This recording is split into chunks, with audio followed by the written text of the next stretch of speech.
Well, this is the definition of what we like to call late. Yeah, what 8th Friday?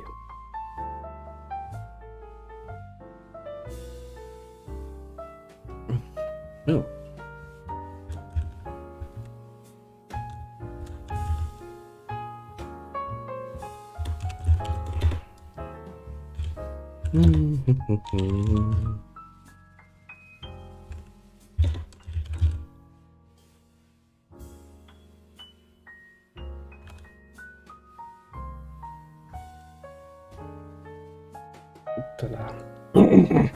Why?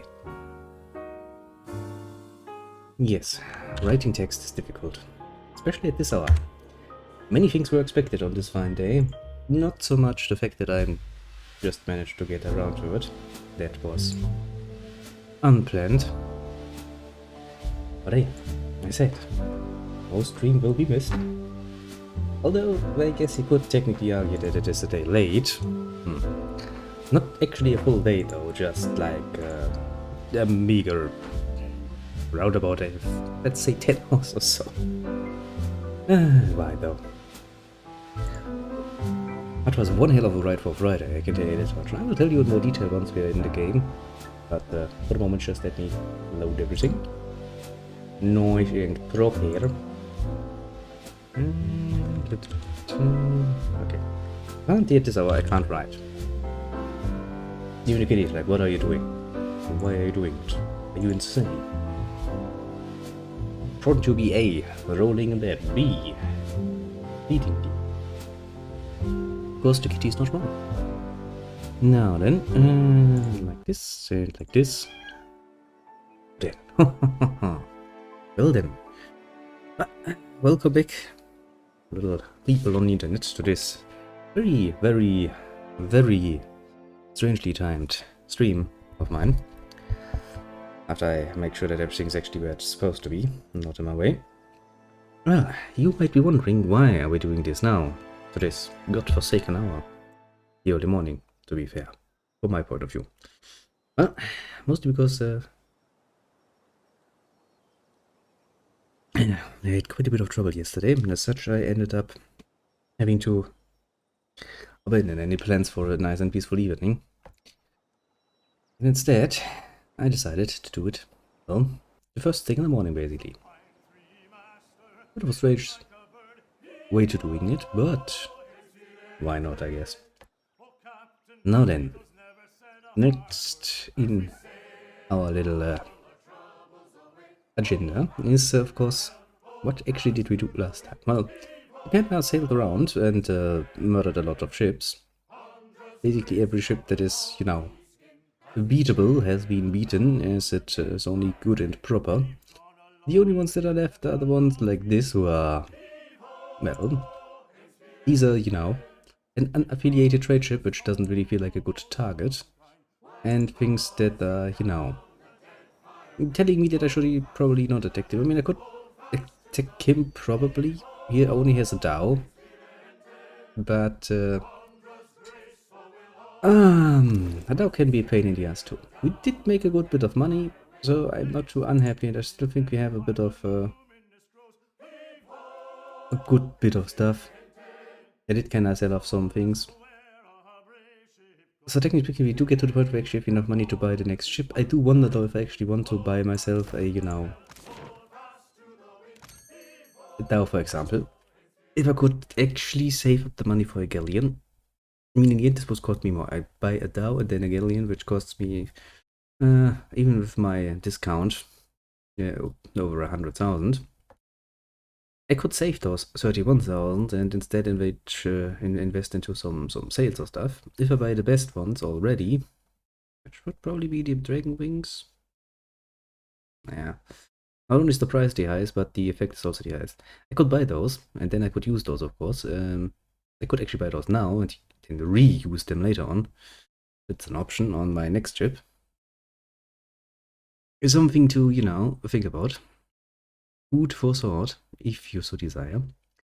Furthermore, however, since we have already done some sailing and we still have an injured crew member, I think what we're going to do is we're going to explore the island of Negataka first, because we haven't done that yet. And once we have explored the island a bit more, the next in line is the Brass Citadel, which we shall explore. We're going to make a quick stop here to talk with some people first, basically. And once we're done with that, we shall sail most profoundly out of the city and venture into the wilderness. Like, you know, a good adventurous party should. Well, I've really warmed up to this game, even after coming from the first one, I must say. The overindulgence in the whole pirate theme is something you just have to get used to, basically. When you open up.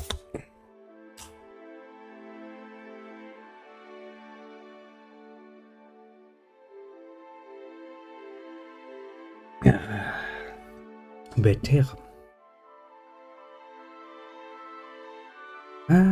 Well, the only real annoyance so far, I think, is really the loading time. Oh, actually, we have a level up. Now, where did I put my list? There did I put my list. Come to me, little pipe.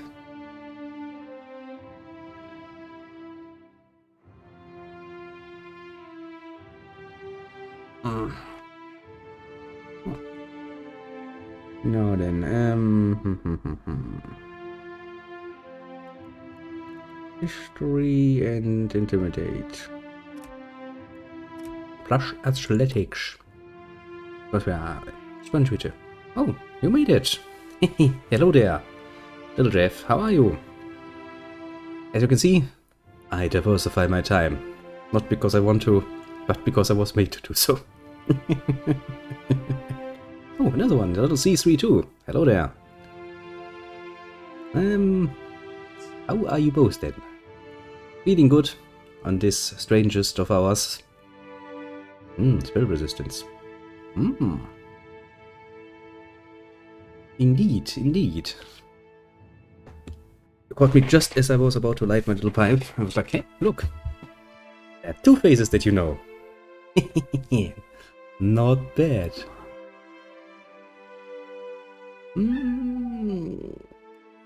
Not bad. Oh, come on, kitty. Stay quiet. You're gonna wake the neighbors or something. Which is actually a concern at this hour, I guess. Never considered myself to be that much of a bright and early character that I start sleeping first thing in the morning, but here we are. It's a very, very, very different thing. What do we have? Practice Tealer? Yeah, now. Indeed, it has been a while, hasn't it? Most likely because we do act on very different time zones, if memory serves. Kinda a bit of a problem, isn't it? Spell resistance sounds more than good enough for me. Actually, I have another one, don't I? Yes, I do. Hastening exploration. When I can incrementally decrease the pace. Jesus Christ, Kitty. You really have some energy in the early morning hours. Glorious beacon. Yeah, I really wish it would be that easy, just like throwing your hands in the air and going like, wah! I think it's not that easy. Do I want to get any more of the passive ones? I do like passive abilities for some reason. Mostly because I don't need to manage them all the bloody time. I can just sit back and let them do their magic, quite literally. Now, one done. Oh, actually has something to talk about. Okay. We shall talk to you soonish. Soonish indeed. What did I actually give you?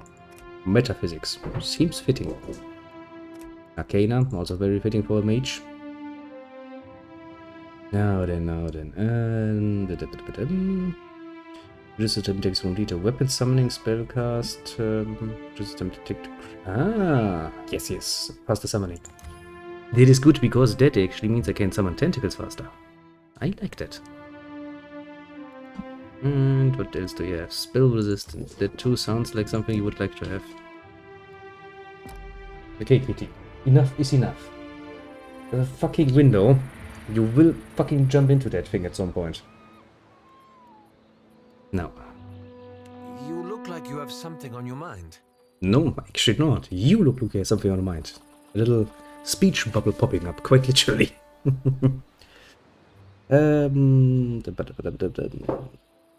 As a matter of fact, I did. Okay. I saw my mother for the first time in years. Oh, that sounds like a rather happy return, actually. Considering everything else, that's surprising.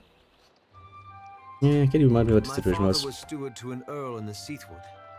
Okay. My mother entered into a hamnig with a thane when I was very young. I think they must have loved each other once, but I recall little evidence of it.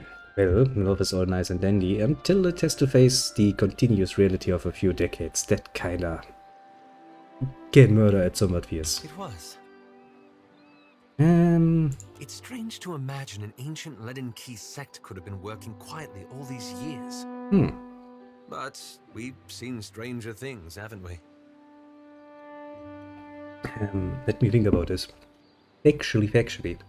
Hasn't the Leaden Key under Zeus basically worked for centuries and millennia, actually?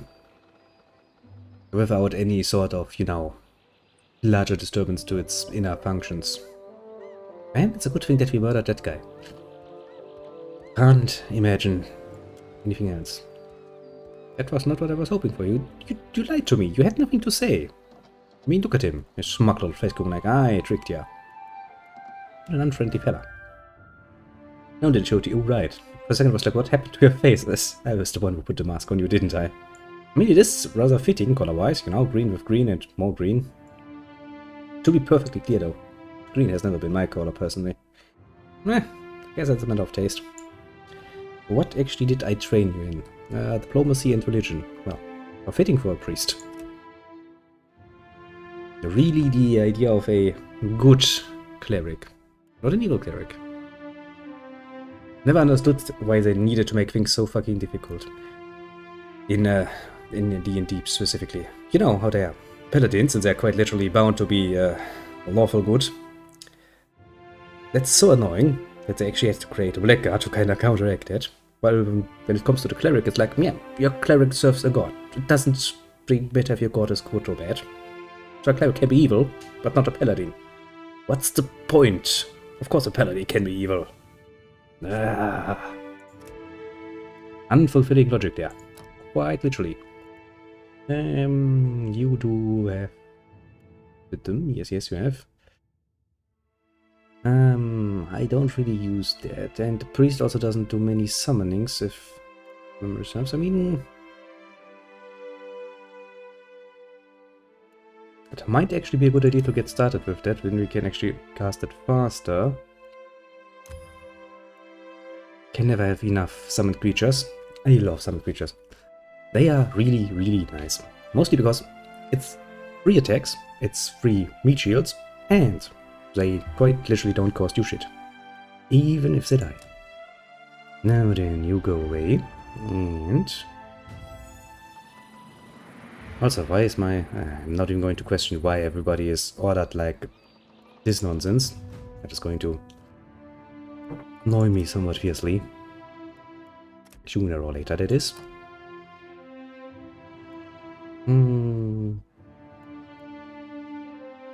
The fighter becomes fiercely determined, blah blah blah. Each time the fighter takes damage, the duration extends. Oh, that's actually a very nice ability. Because that means that can, in the heat of combat, actually stay on quite literally forever as long as he gets attacked. Needy at the end. I see. And reaping the whirlwind, maximum discipline increases. Okay, for the moment, superior deflection and spell resistance. God damn it, Ida. That's not something you do. Run away. Hello.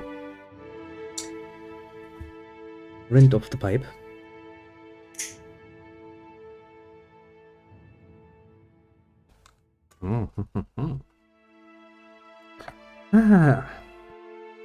Yep, this latest hint of cherry. Quite pleasant. Quite pleasant in the air. No problem. Now then, and since everybody is leveled up now, we need to talk to a few people in the Queen's Birth about, well, many things. Kind of figured we get that out of the way, then do a nice little sightseeing tour all across the island of, actually is this the island of Nikitaka? I think the city is just called Nikitaka. I don't know how this island is called, but this island that Nikitaka is built on. Yes, yes. That is the island I'm aiming for. And, well, depending on my mood and, you know, how my sea legs are feeling at the particular time, I shall decide to go a bit more of a a sailing adventure. Apparently, I found that language is quite difficult at an early hour. I mean, I did have the coffee, not true. It was free, to be fair. Say, friend.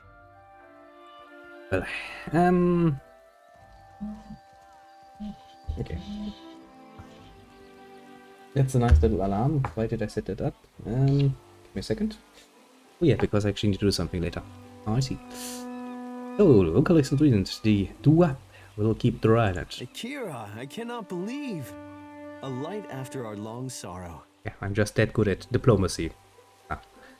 I went inside and I kind of threatened him with the idea of, you know, if you prove to those people over and over that you're an asshole, your future contract will probably not work out. He saw reason. My village is modest, but I came prepared. I set aside a few gems for trading. They are yours by right. Seashells from the natives. Isn't that... Wait. I mean, come on, there's no reason to be an outright asshole about it. We helped them more on the spur of the moment. It wasn't really much work apart from talking to one. No reason to then spit in his face when he actually gives you a gift. Thank you. Accept whatever payment you have to offer. You are a friend of the Duape. We do not forget. That's nice. I mean, really. No reason to be an ungrateful asshole. I can kind of see now why some of the, you know, indigenous people were somewhat displeased with the people trying to trade with them. If the sort of attitude you get is, what? Really? Seashells? Is that all? And can I see why that put people off somewhat royally? Now, where is the... No, that's the other family. Where is the... There. We need to talk to somebody about the plans of, you know, attack. A little bit of a family for it. A bit of a Juliet and Romeo sort of situation. Well, apart from the fact where we need two lovers to actually, you know, stand in the middle of the scream and screaming rather nice words at each other. Going like, well, I'm dead now. Well, I'm dead too. Yeah, happy end for everybody. Yeah, Shakespeare. Not the best of storytellers, if you ask me, because, well, his stories tended to end in a somewhat bloody manner. All the fucking time. But hey, at least he could put it into nice words. Guess you have to give him that. Poor stupid Laro. Oh, right, actually, he's dead, isn't he? Oh, yeah, he was in a duel. And I stood at the side and was like, yeah, no, I'm not gonna get involved. My intelligence speaks of agitated whispers in the Valera household. Ooh, I have a question, little one. If you have intelligence in the enemy's family, why do you send me out to do all the footwork? Do I have questions? But do not waste my day with trivialities. So about this The fellow void? doesn't make my affairs any easier with his wayward ambitions. Well, it seems like a giant waste of resources. Doesn't it? This is no surprise to me. Yeah, it shouldn't be. It is quite obviously, if the two families that are basically the main sponsors, either in manpower and finances, to this whole operation, are constantly bickering with each other, to the point of actually attacking each other and hindering each other in doing their jobs, it seems like a giant waste of resources for everybody involved, with no clear-cut profit in the making. Fortunately, Attello has fewer resources to expend than I do. No, actually he has more in the way of manpower. You just have more money.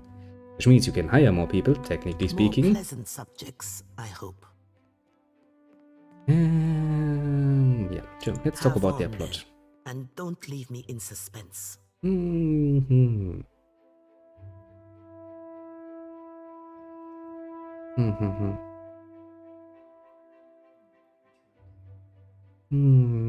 I learned from one burglar. That's actually what we did, didn't we? Yes, yes. Named Perza, that there's a plot to break into your vault.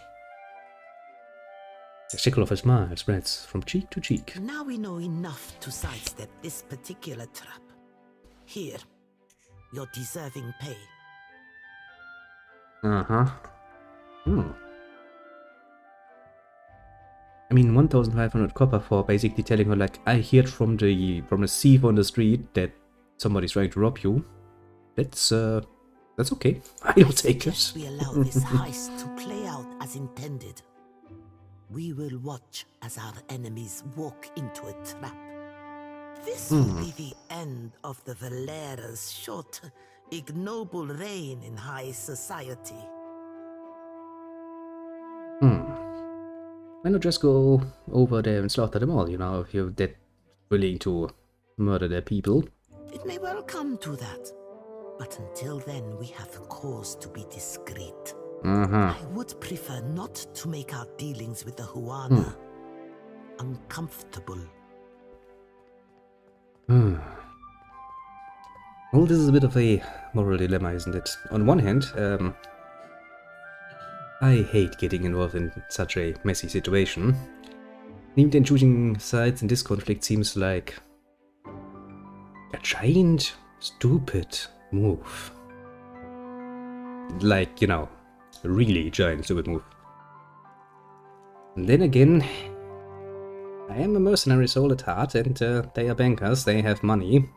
More than they apparently know what to do with. I guess it would be more profitable to side with them. You know, I always like the idea that things do not just come in black and white. Let's play it a bit grey, shall we? We will not outright, you know, do anything, but I'm with you. Where do we get started? Speak to Captain Villamy. You will find him downstairs in the vault. This is gonna end up somewhat bloody, isn't it? Then again, you know, we are a stranger in a strange land, and the one thing you need more than anything else in this whole wide world, much as it saddens me, is money.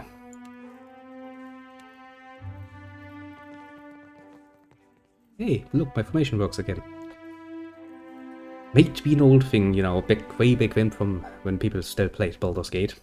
Actually, they still do. The same people actually still play Baldur's Gate, so nothing has changed. And you learned about, you know, standard idea of having someone heavily armored in front. Which was a pain in the ass, because if you actually decided to play your main character as a mage or something, you would quite often find yourself in a very uncomfortable situation where your mage would be out in front of the enemies, and that was, oh, that was fun. Can't really, you know, advise people to start their first playthrough of Baldur's Gate with anything less than, you know, at least a multi-class story or something, because you're gonna get fucked somewhat harshly. But yeah, ever since then I've been somewhat uncomfortable if not someone with a heavy sword of at least plate armor stands in front. For rather obvious reasons. Bluff or inside? I rarely use bluff. So let's push inside and the next time you get bluff. Oh yeah, that one.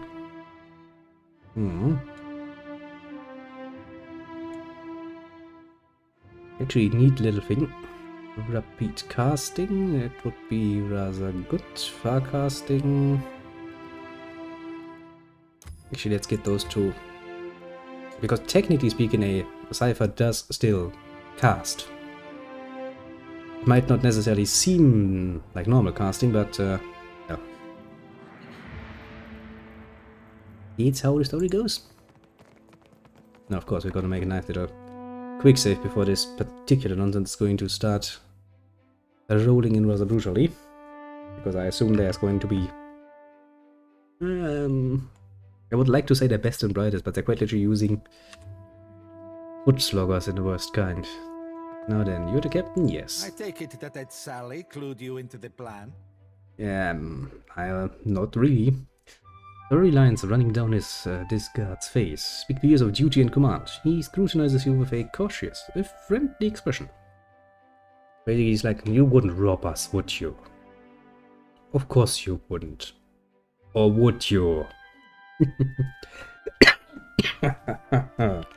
You will wait in the shadows of the vault. We will bring up the rear with reinforcements. Shame, that. Care to elaborate? See? Captain strokes his chin and frowns it instead of him. Only thing preferable to a plan so simple be going up the rear myself. And he's like, why do we work with these people? See, Seraphim, you make a really bad first impression of our group. Maybe a good time to, shut it up with all of your piratey nonsense. So, what do we do once the thieves arrive? We do what comes naturally. Okay, for a guard that protects something that's probably going to be murdering everybody involved. I get it. And Sally wants this handled cleanly and without loose ends. Which is a nice way of saying you want us to murder every last bloody bastard.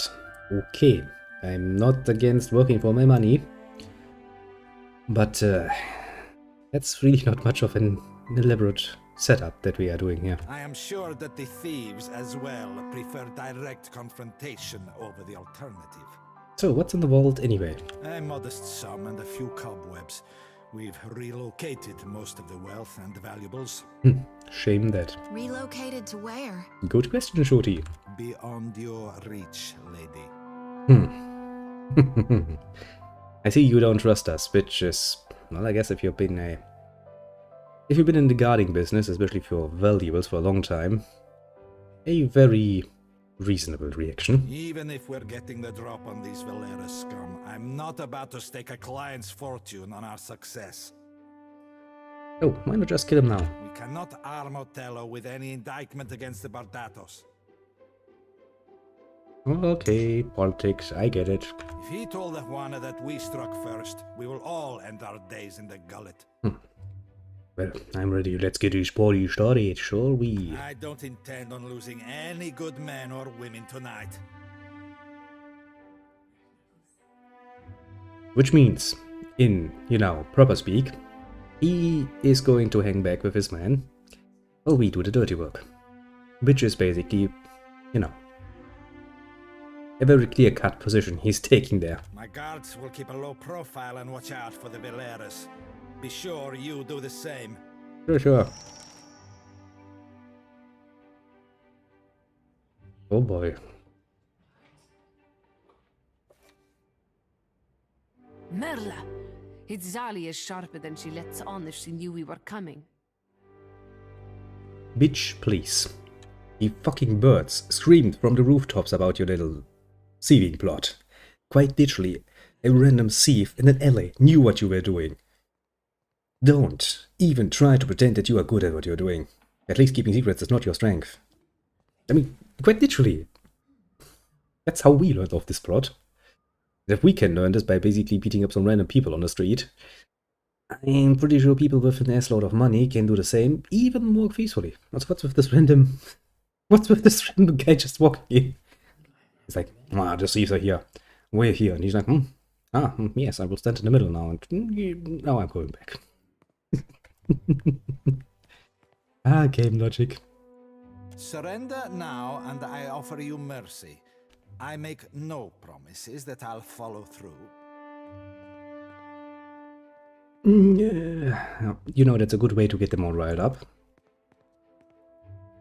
Ho ho ho. Ho ho ho. Lay down your arms, please. The odds are in our favor. The odds can turn when you're distracted by too much talk.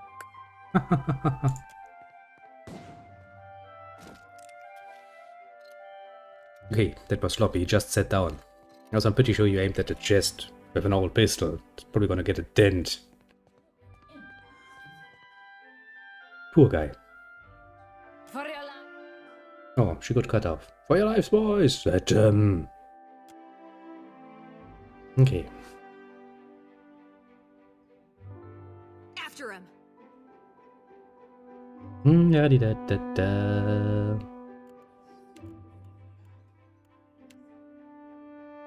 All thick worth and wrath. And now, where is my beloved? Actually, wait. Chain lightning. Oh, that sounds like a really nasty spell for this situation, doesn't it?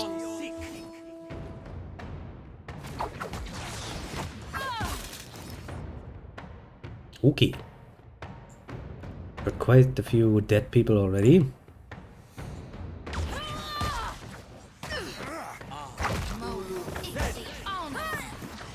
Okay, that was over a lot faster than I thought it would be. Okay. It's a good thing her aim was about as shaky excuse as me. a plan. Go on and head up to it, Sally. She'll want to hear what happened. Some help you will. Get out of here and report to it, Sally. We're done. Just making a reasonable statement here. You really have been helpful. Yes. Well, I guess I wouldn't take too kindly to me to just opening that. Anything else you want to say? A pleasure working with you. No trouble at all. You didn't sound too pleasured about my particular involvement, but well, I guess, maybe, potentially. I don't be supposing we can swapped in sparkling, Cap. I wonder if they will have an issue with me just walking in here. Apparently not. Let me close the door behind me. Would be a true shame if somebody were to steal off your little valuables while nobody's looking. I don't be supposing we could swapped in sparkling. I suppose we will actually just see the stuff. Nothing wrong in there, don't go in there, nothing is missing. I have not just, you know, robbed here while you weren't looking.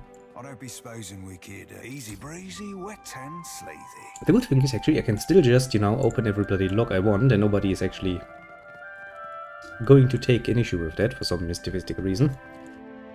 As usual, game logic is amazingly entertaining in its own little ways. Like, hey, what is that guy doing? You know, the little one in your group. Him, oh, you know, he's a bit of a sickness. When he sees a closed lock, he needs to open it.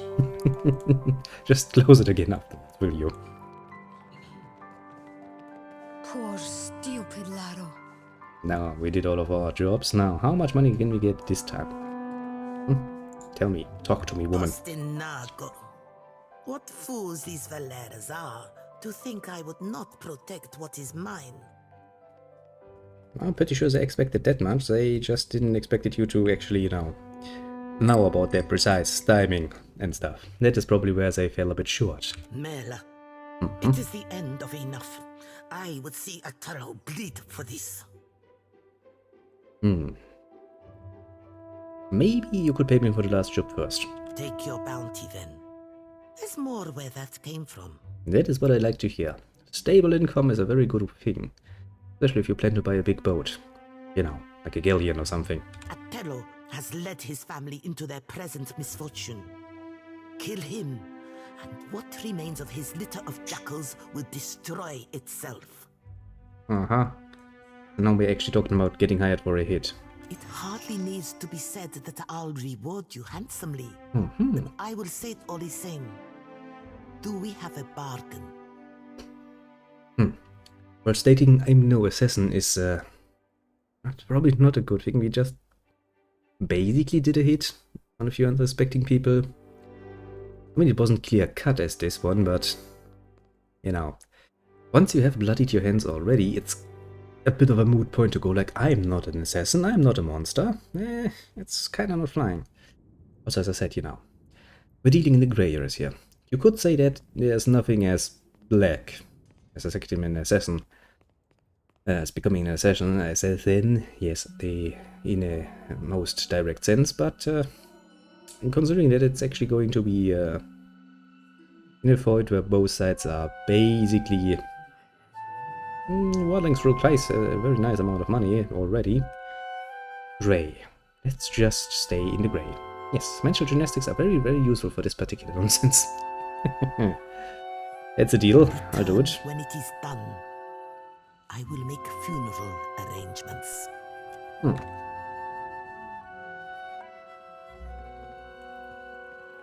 I'm relatively sure the game would actually allow me to solve all of this nonsense in a peaceful manner, but honestly,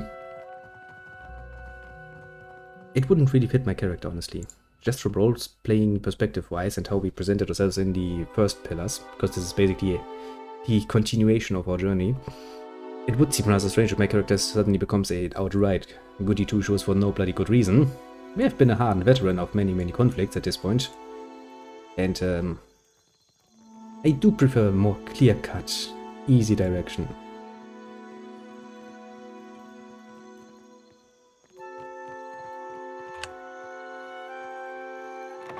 Wouldn't want to become, you know, untrue to character. It wouldn't be good.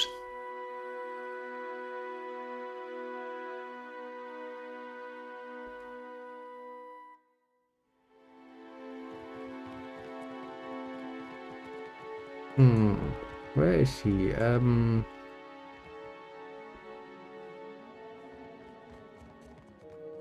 think he was on the second floor.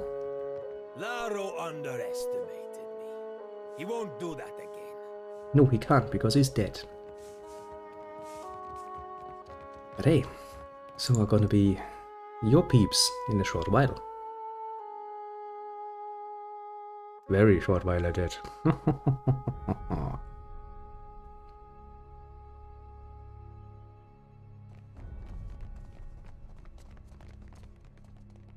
That however seems like this is going to turn into...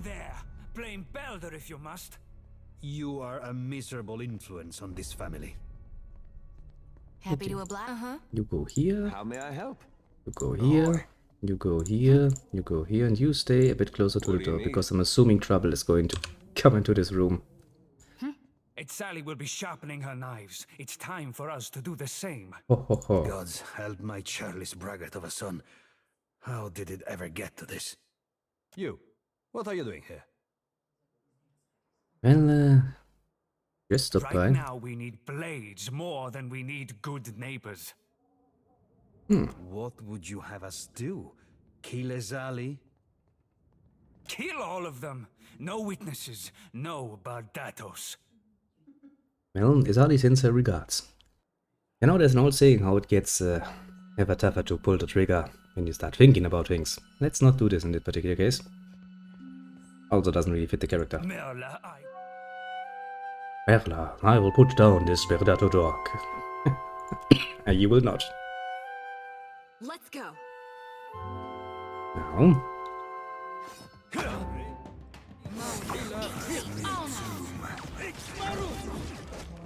Okay. Let's start by doing some nasty things. Summon us a nice little ally. Summon us some nice tentacles, because, well, I never have enough of those.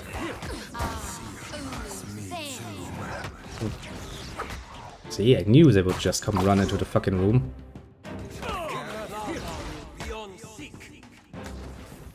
Yes, attack the tentacles. Yes, use your healing magic. Perfect. Go a bit away. Do we have anything else? Chain lightning we can't use anymore. Use a shining beacon. And you get started on a nice round of chain lightning. Come on, to it. Well, one of them is definitely dead. Say your prayers.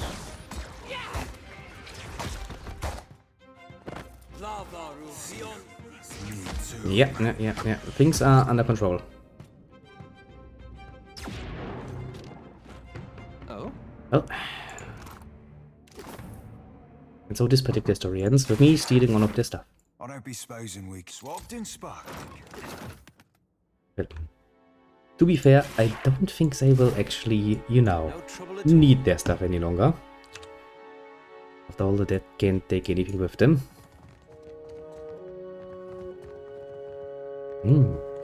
My.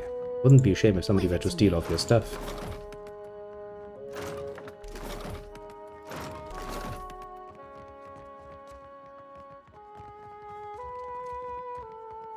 Like you've been caught stealing. Are you serious, game, at this point? I guess the civilian populace that they took care of are like, well, we don't give a shit. Okay, I mean, understandable. I wouldn't want to get involved in this particular mess either. Can see where they're coming from. Wow, that's nasty, game. I think I saw him first. It's no good to me. Okay. Still, it's just a few guards left. Shouldn't be a problem.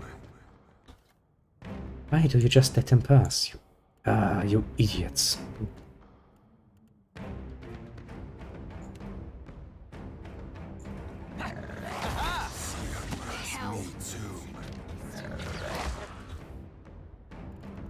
Change weapons. Deal with him.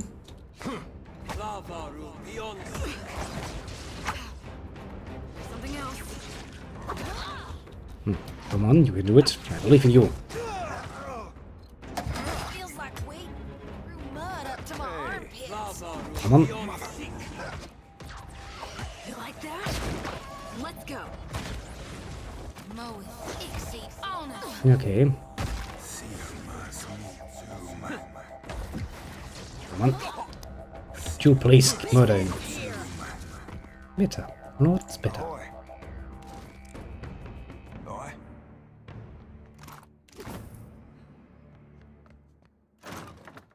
Well, it's not really stealing if nobody's there to see you steal stuff.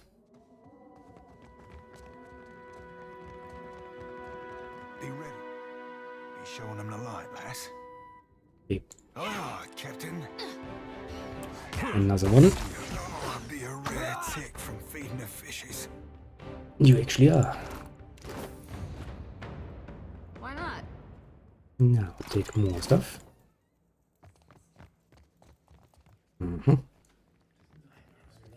The situation is, generally speaking, under control, isn't it? Very much so. I don't be supposing we could blow it up. Easy, breeze. And sleazy. More stuff there that we don't need just yet.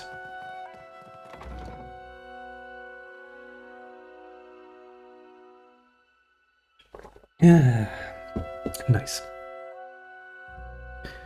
We got it all. Money, fame, fortune, and now hopefully a nice reward. I don't know how you and the Watchers sleep, carrying all those souls around. Some nights it's the lantern that lulls me to sleep. It pulses like a heart in my hand. That would most definitively not put me to sleep. It's more like, hey, look, I feel like I have a human heart in my hand. Not the most comforting thought I had. Whoop. Now then, where's my money?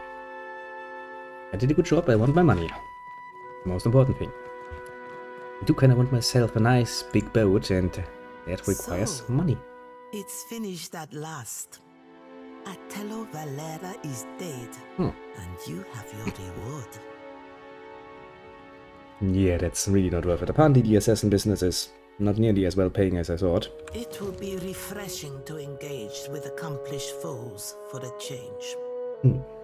Well, I thought you'd be more pleased. You have done all I asked for. Take satisfaction in that. If you'll excuse me, I must see to some personal matters. Yeah, I kinda expected you to not be too happy about it, but still, that's kinda ungrateful. Hiring somebody to do your dirty work and then be like, yeah, really wish I wouldn't have to do this. Also, pretty damn weak argumentation if you think about it. Now then, what does my journal say? Do we have anything else to do here?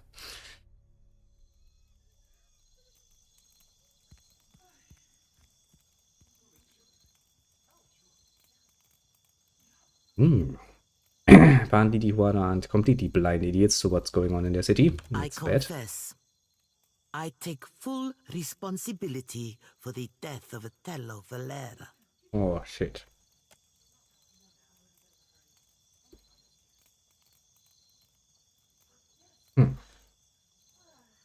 And I think it's unlikely you will ever see the surface again. She nods to the other warriors, flanking her, who close in on Izari. Mother! Take her away. Okay. That's bad. I mean, you could call it just dessert, but still. My employee was kinda taken away. So much for that, I guess.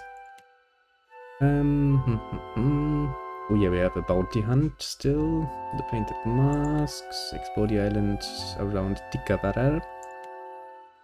Questioned Udine at the Luminous bathhouse. Oh, right, there's a bathhouse here. Almost a hot spring episode. Just almost. Find someone who might know it as friend. Establish a source of food for the gullet. From spiritual cleansing. Go to the palace. And return to Aenia.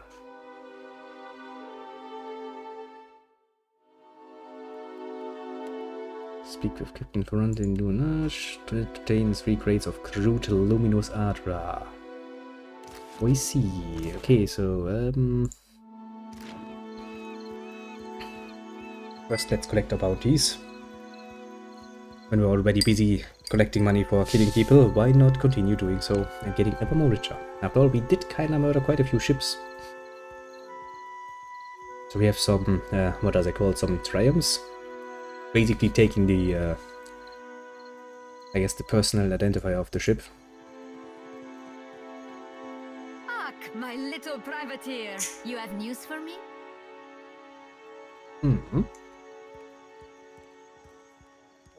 I dealt with Biakara. Perfetto.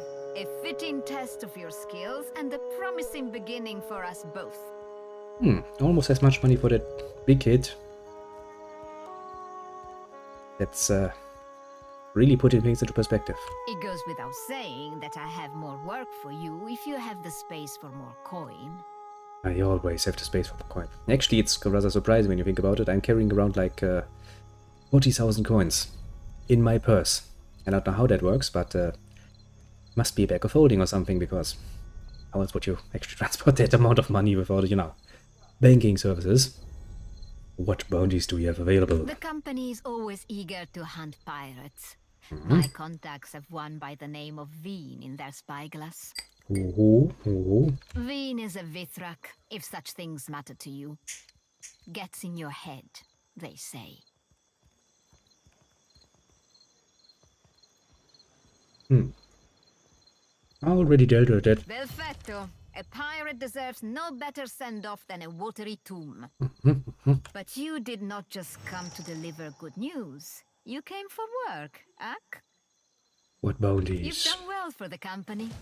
My last target is Desiwa the Shark, a Rawatayan Kasita who we suspect of intimidating survey ships. Well, take it. Desiwa sails the Dao Blacktip in the waters south of Sayuka.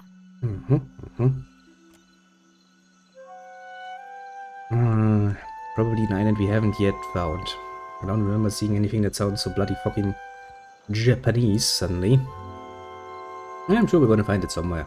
The sea is big and we have only, so far, managed, I think, half the world map of the Deadfire Archipelago. Actually, I'm kinda sad that there's no Pillars of Eternity 3 now that I think about it. Good type is word. I will admit that at least Obsidian somewhat kept up the spirit of the Baldur's Gate series. Enough to actually keep me entertained, which is good.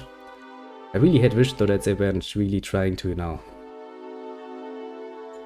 make such a bloody mess of the graphics. Don't claim Baldur's Gate where there is no Baldur's Gate, basically. Would be the idea here. Really pissed me off back then, when Pillars of Eternity once was in Kickstarter. Still, they put emphasis very heavily on that particular point of memory reserves. Like, look at us. We're trying something good here. We brought even in some people from back then. Like, yeah, sure, but you don't make it Baldur's Gate, so fuck off. I don't know. I guess it seems a bit disrespectful to the old and top dog in the ring. Luca, you are also a bounty hunter guy. Pesky fly, shoo, shoo. Apparently not. Ador, my hunter. To what do I owe this delight? Oh yeah, you're the one who actually told me to murder the guy on the island. Okay, with nothing else to do here, let's go to the... You see, this is basically the harbor area, the commercial harbor area, basically. Now we're gonna go to the naval port, basically.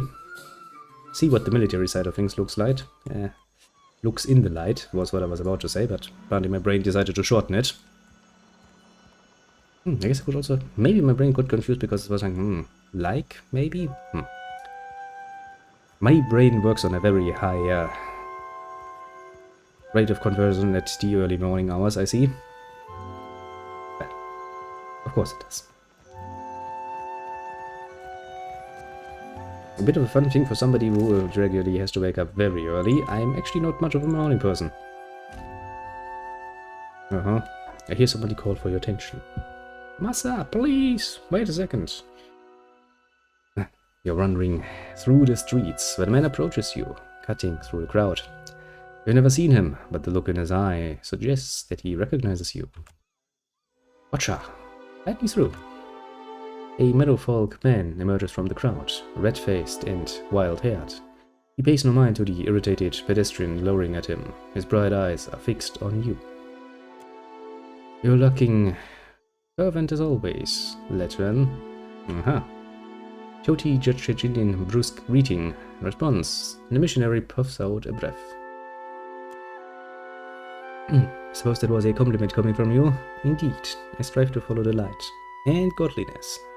God, it's a religious man. Run away! Of course it was. I mean, why wouldn't it be? Choti's words speak to innocence, but your grin is too rough, too wolfish. Then allow me to return the gesture. I'd say you seem darker than usual. Harvester. It shrouds you. All that death and heresy. Reckon and hold my tongue from now on. Choti immediately bristles. Ignoring her hard skull, Esren resettles his gaze on you. You're the one that saw the miracle. Neosa's rose at Katnua. Fond conviction quiver in his voice. Well, yes, I saw it. Quite literally. He crushed my freaking castle. I have some thought about the particular matter. They all orbit around a certain aspect that I like to call, I will take bloody revenge on that asshole. Doesn't matter that he's a god, I will crush him. It will be a bit difficult because of his size, but I swear to God, I will crush him. But that alone, that castle was fucking pricey to build up. Yeah, let's lose my instinct and be like, ah yes, and you must be Lesrin. You left Hasango just before Eosas arrived. I knew it. Our paths were meant to cross. Our people talk highly of you. It's no wonder Eosas chose you to witness his return. Ugh. Don't even get me started. That's why I'm hoping you can help. The tiniest flicker of doubt dances across his face. He banishes it with a deep breath, launches into his tale. I've been having strange dreams. A wheel that spins and spins. An orchard of koiki trees, each grown from the fallen fruit of the last. He scratches at his whiskered chin. You know, that sounds like Barrett's wheel, doesn't it? Then, the spokes of the wheel break apart. The trees stop growing. Fruit falls and rots until the ground is covered with festering, stinking pulp. Someone's been snacking before bedtime. There, why are you telling me? He takes a deep breath. In these dreams, I also see you, the center of the wheel, in the middle of the orchard. You were there when Eosas rose. You seem to follow every place he's been. Oh yeah, I do.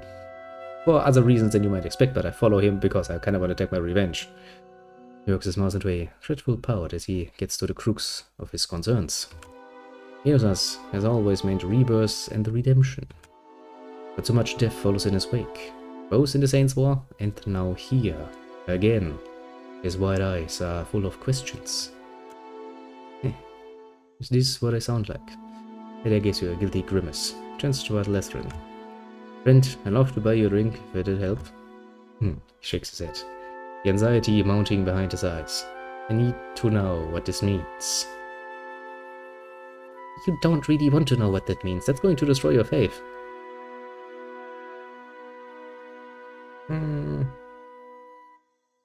Well, there are indeed no easy answers. My people followed Eosas to war once. I wonder sometimes if we failed him when we lost. Or if we did at the moment we laid hand to blade. Please, you've seen more than anyone. You've got to have some idea of what all it means. And how we make sense of it.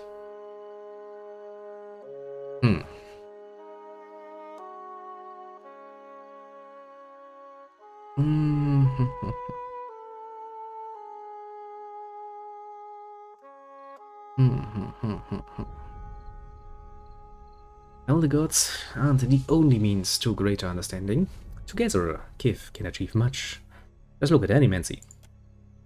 Never thought of it that way. Shorty doesn't like it because, well, it's pretty damn anti-religious, but I do kinda want to make sure that people actually realize that the gods are, in this universe, not actually gods. They're powerful beings, yes, but they made themselves up to be something they are absolutely not. They're not omnipotent gods. At all. We learned so in the past. And as for nods, letting this sink in. I won't keep you, but you've given me a lot to think about. Thank you. He turns away and allows himself to melt into the crowd. Just gets sucked in. Gone. Okay. Now we finally travel to the naval port and see how this goes. Actually, there's not that much left, technically speaking, in the great city of Nikedwalker to explore. The naval port, then we have the basically the priest quarters, then we have the nobilities quarter, I guess. The, you know, people with higher income quarters. Is probably a better way to saying it. I'm pretty sure they are not just going to be the quote-unquote nobility of this place, but also, you know, where the rich merchants actually have their homes. And then there's of course the palace quarters. What is your business at the Brass Citadel? Just looking around, quite literally. You're the Watcher. The one who nearly caused a riot in Queensburg. Nope, that was not me, but to be very fair, that was Barrett going like, I'm going to summon the spirits of the dead and let them walk around a bit. The Grand Secretary at Sura wants to meet you. His office is on the lower level of Imperial Command. Up the stairs. Is that so?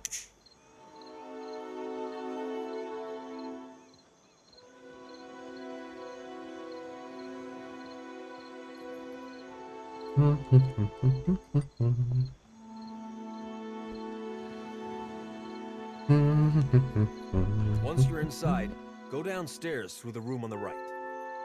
Is he in charge around here? Azanui Karu is the ultimate authority in the Brass Citadel. But she must endure the sops at the palace. When she returns, I'm sure she will grant you an audience. For now, Atsura Nui speaks with her voice. I have already forgotten half the names already because your names are stupid. But oh well, so be it. Leave. No Valiant spy is coming through on my watch. I'm a merchant. I have business inside. You want to see our walls, our cannons, our powder house. You must think I'm an idiot. Ak, you got one thing right.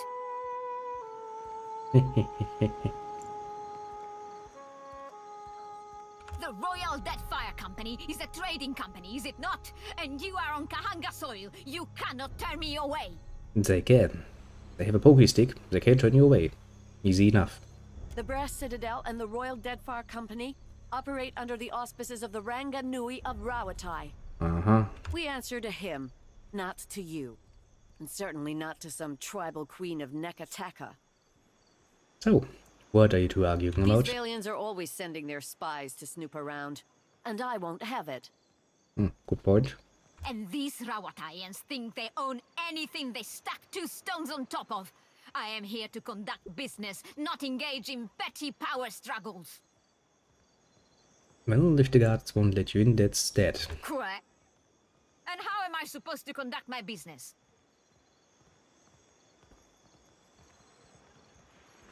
So, why anger one of the largest trading factions in the Deadfire? Leave gracefully now and try to smooth hair entrance later. I suppose there is wisdom in that. Very well. Ancores.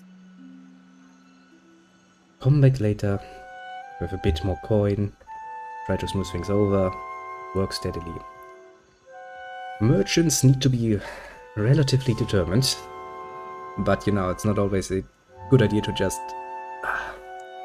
rage on like a freaking bull and go for the straight path. Merchants need to be flexible when they're doing their business because you're dealing with money, one of the most flexible thing ever. So, you know, it's probably not a very good idea to force things. Good riddance to her. Thanks for your help.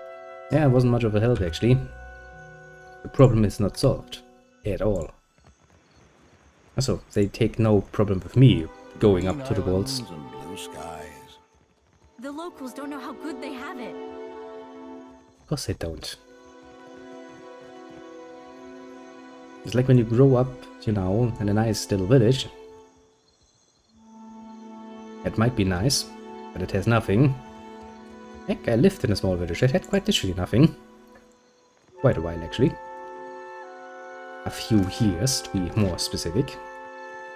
And you know, the city has its own disadvantages. Absolutely. But the sheer convenience can't be beaten at all.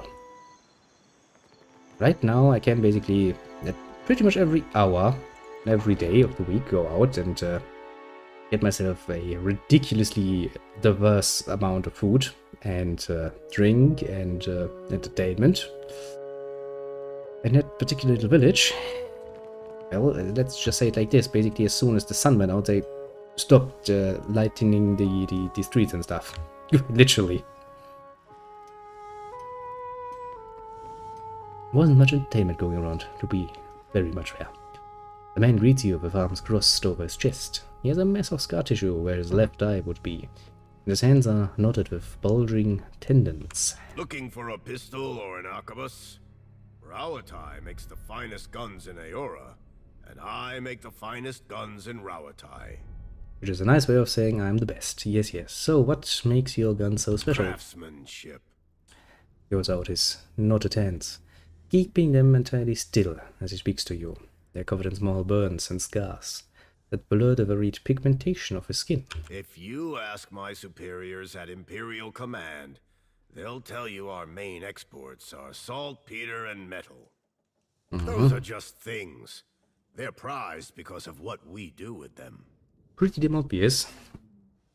The metal can be used to make, well, pretty much every weapon, and saltpeter is of course a rather important ingredient in making the gunpowder that you will need to use guns. He reaches under the counter and presents a blunderbuss, holding it out for your inspections with his ever-steady hands. It's a high-quality piece, partly. Rawataian industry is about discipline, precision, mastery of a careful art. Those qualities guide all that we build. Discipline and precision. Sounds almost like German engineering. Can kinda get behind the idea. Quality over quantity. Of course, taking that to an extreme, it becomes absolutely really, really a fucked up thing, but it's just how it is.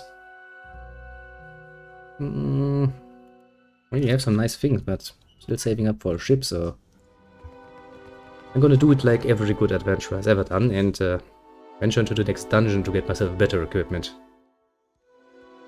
Actually, depending on what game you're playing, that's a absolutely superior option to anything else. Quite surprising what you can find in some moldy dungeons, comparatively speaking to what you can find in most cities.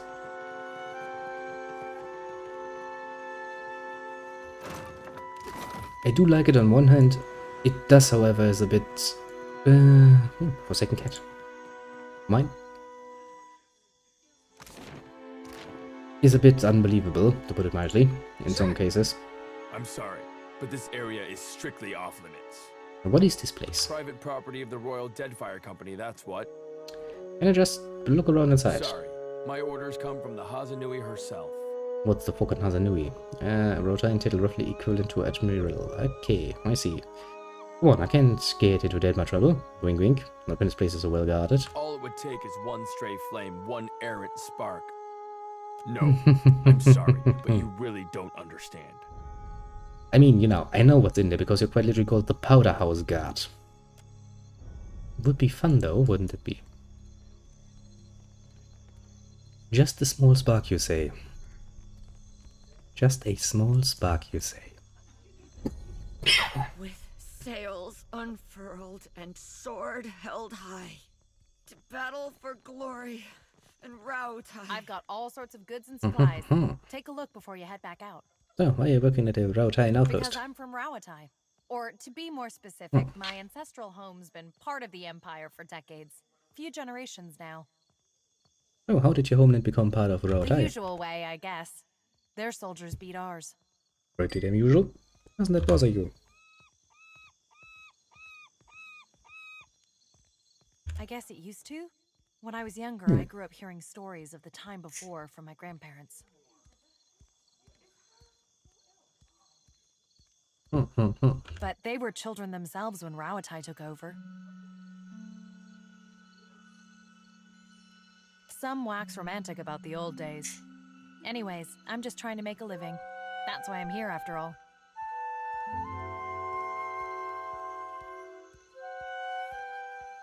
What's it like living under Rautai I rule? don't know. I never known anything else. That's kind of saddening. We've got the Rauataians' fancy new irrigation canals now, and the roads have gotten better. The ones leading into Jacoa, anyhow. Funny thing is, the further you go on them, the nicer everything gets, and the more it all looks like this. I see. That's a better subject. Take a look. Let's see then.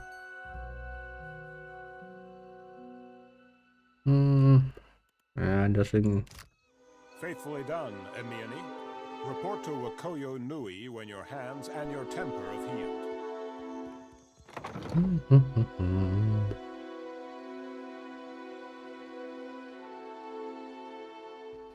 Now then.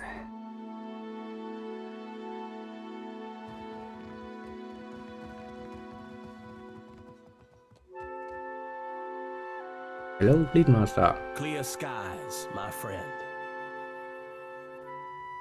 Greetings. The boats of our decorated armada have orders which spread them thinly across the archipelago. Rauatai finds itself in need of a privateer. Oh. Your ship, unmoored from Deadfire politics, is an asset I would grasp with both hands. An arrangement can help us both. You will empty the seas of competition in exchange for profit. Hunting ships for Rautai. Where do I begin? This courage will win you many battles, I think. A Scylla wave skipper is your first target. A pirate shirking any pretense of lawful conduct in the open seas. Yeah, already dealt with that. Pirates are adept at scattering when threatened.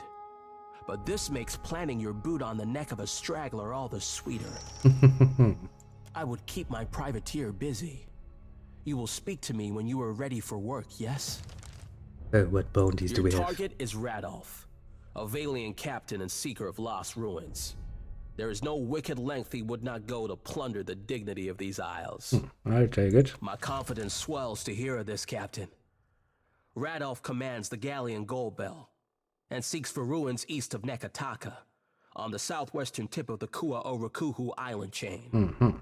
Ask away, my privateer. I would not have you take to the water uninformed.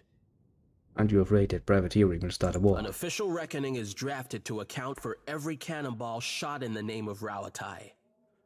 Our paperwork is most thorough. Yes, that's precisely what the Nazis also said. Our paperwork is absolutely... Let's not go there. Paperwork alone can't protect you from real consequences, though. For our enemies so let no one say aha, the lazy privateer.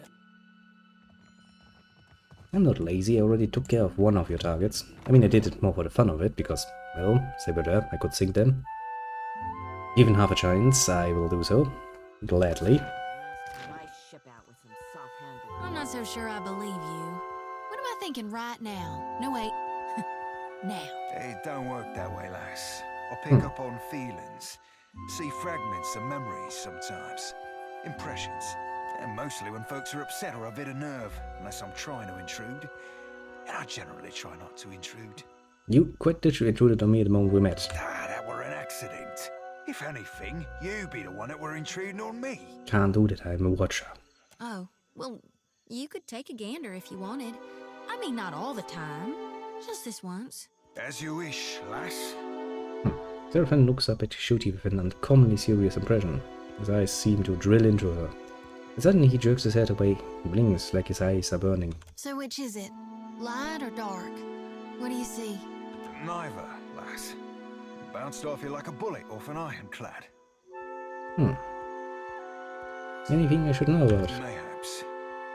Let me be ruminating on it for a tick, Cap. Probably not a good idea to, start looking into people's head. There are many things in people's head that you probably are better off not knowing. So as I do think that I do not wish to have the ability to read people's thoughts. Bad news. She respects that. There are many bad things. If this is about the Toa tournament, I've got nothing to do with that, alright? I just serve the drinks. What's this about Hazatoa? Some of the soldiers and sailors get to making unwise bets when they play. Oh, gambling, you like say. I said, I keep out of it. None of the regulars are looking for new opponents, though, if that's what you're asking. All the better for you, trust me. Why do you work for the Royal Deadfire Company? They always pay on time. They're run by the Ranga Nui, so they should, right? Good point. I mean, as long as they pay on time, not a problem. I'm from a town near Takoa. Rautai's full of all kinds of kid, not just Amawa. But the Amawa have a long history at sea. They make up a lot of sailors and soldiers, including most of the ones that ended up here. Interesting. You're a captain working for the Royal Deadfire Company, right? Sure you are. Even if you're not, I've heard your name enough to think you are. That's a wise businessman. Try the razor skewers, if you can handle the heat. Hot sauce. Skewers, basically. Not bad. I don't think she likes me. I spend most of my... Suddenly they have nothing to say, eh? How unfriendly. I don't like it. Well, not much left of the area. Okay, what about the cannonball lady? Come to gawk, too? My punishment's over, you know. Well, why were you holding a red-hot cannonball? I punched my captain. Well, then very lucky that you just had to hold a red-hot cannonball then. It's as if the mere mention of the incident takes her back to it. Her face darkens with anger, and the bitter snarl transforms her features. Maybe he shouldn't have insulted my aim. Like I don't know the difference between a smooth and rifled bore. So, what are you going to do now? I'm not reporting back to Wakoyo, that's for sure. I crewed on mercenary ships before this. Come to think of it, that suited me better. Still a scramble-root at heart, I guess. But I'm plenty experienced. Maybe I'll see if anyone's looking for an expert cannoneer. Well, I could use an experienced cannoneer. If you're willing to, work for your money. Don't take this the wrong way, but I only crew with captains I know. Either personally or by reputation. I'm sure you're capable. But I don't know enough about you. Yet. Eyebrow quirks up in hopeful suggestion. Let's talk again when you've made a name for yourself. I'm pretty sure I'm relatively well known for the guy who summoned the freaking spirits of the dead in the arbor. But oh well, if that's not enough. Why does your Ranga carve his name into a rock? The Ranga Nui. And it's a commemoration to show what he built. Oh. Then did your Reparo also write their names on other stones? For what do you squawk and gloat over a heap of stones? Akira, you Rautaians are strange cousins indeed. Well, so be the difference. The brass citadel is a marvel of modern engineering. With the gates barred and the cannons primed, it can withstand any attack and weather any storm. Yeah, that's just like calling a ship unsinkable. Makes me wanna, see how the magic actually works behind these smoke and mirrors. Surely you can see what a fine stronghold this is. Wait, submit that to you. We transformed a rocky cove into the best defended harbor in Nekataka. Such achievements must be celebrated. This rocky cove was once a prized fishing spot for the Riparu. Hmm. These Rawatayans act as if every bare islet is merely awaiting a fort or a farm. They cannot look at anything without planning to change it. Yeah, that's usually how it is with people settling on new islands. To strive is to survive. Those who would achieve greatness must make the world a better, more ordered place than they found it. My, you almost sound like a German. Why change the world when you can learn to live in it the way it is? This is what my people have done for thousands of years. We should ask what provides the greatest benefit. A fishing spot or a harbor. Must we sacrifice the needs of the few to the whims of the many then? Kinda, yeah, that's how society works, at large. Akira, nothing invigorates like a good discussion. Thank you for indulging us. I mean, it's pretty obvious that the harbor is going to feed a lot more people than just a fishing spot.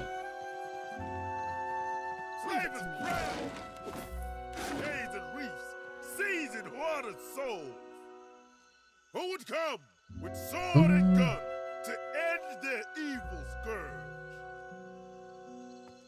Forth to victory, Ravatai! Triumph over your foes!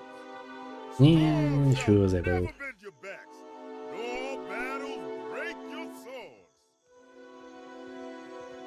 It's locked. Usually that doesn't stop me. Okay, it's 15 or something. Yeah, I don't think we can open that. I don't think we're supposed to be able to open that. Probably for good reasoning. I'm assuming it's going to play its role later on in the story. Maybe, potentially. Now then, Imperial High Command. Will be greeted with my presence. Maybe we can get ourselves a nice little job out.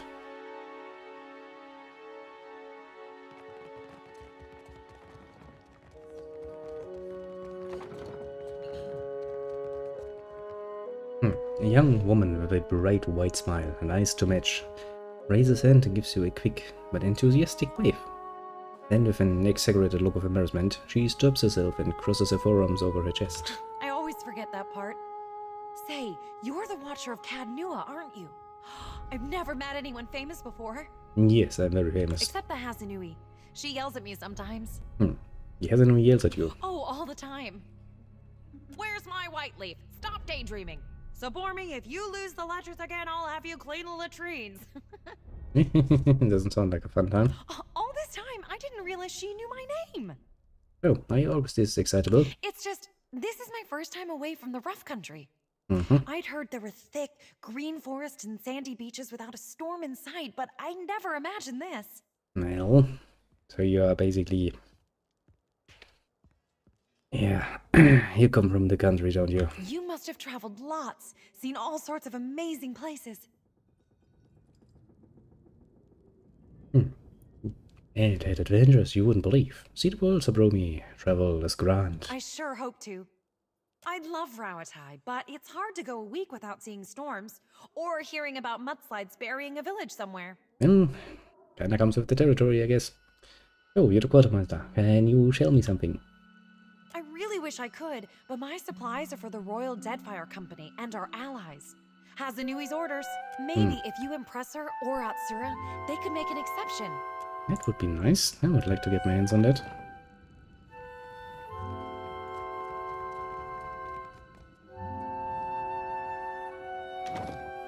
Why not?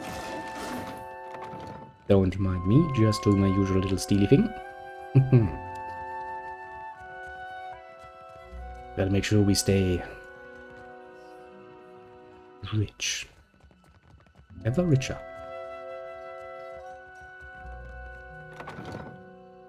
No weapon master. Apparently you have nothing to say.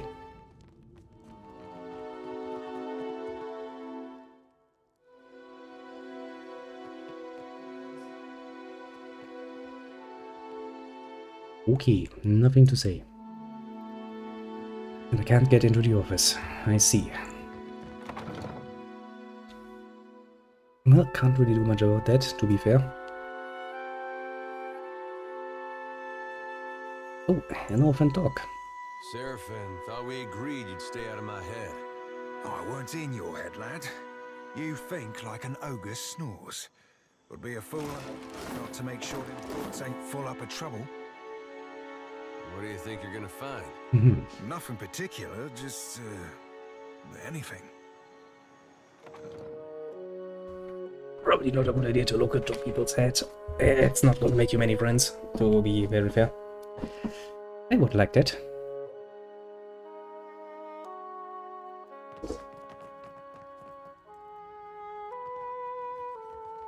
Did you see those awful verses by the kitchen? They weren't that bad. Rhyming Hazanui with kablooey? I can't think of anything else that goes with Hazanui. Me neither. That's why I leave epics to the lore college. Criticism is easier than creation. Ah, Kitty, why? Why do you feel the need to get active at this particular hour? Yeah, shut up. You have been rather active for quite a while at this point. Take a break or something. Now then, who's the top dog around here that I can talk to? Well, found one. The man behind the desk regards you with attentive, unblinking eyes, perfectly open expression. His smooth features make it hard to pinpoint his age, though the wrinkles at the corners of his eyes suggest he's not especially young. He cocks his head, taking your measure. He pauses before speaking, just a little longer than seems normal. When he finally does, he slaps you on the back and utters a gruff but amiable laugh. Sounds a tad unnatural coming from him. Watcher Nui, the hero of Hasongo. I'm pleased you've taken me up on my invitation. Oh right, we kinda solved that problem, didn't we? In his careful stare, at the pause before he speaks, you recognize that he's studying you. Nekataka is full of boastful tongues and bold claims, but none have accomplished what you managed at Hasongo.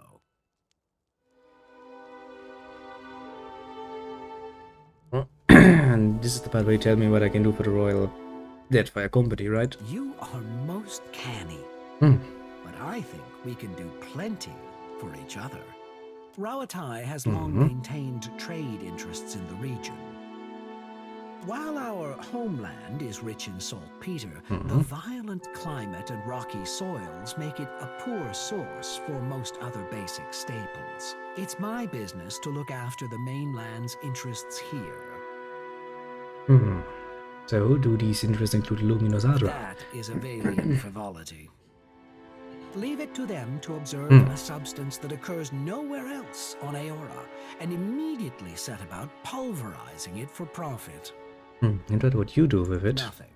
We know too little about Luminous Adra to understand the consequences of ripping it out. Your recent adventure at Poko Kahara has illuminated a curious link between Luminous Adra and the weather. That is true. We'd long suspected something unnatural was behind the storms, but we had little evidence. The Rawatai is plagued with terrible storms. You think there may be a connection? Yes.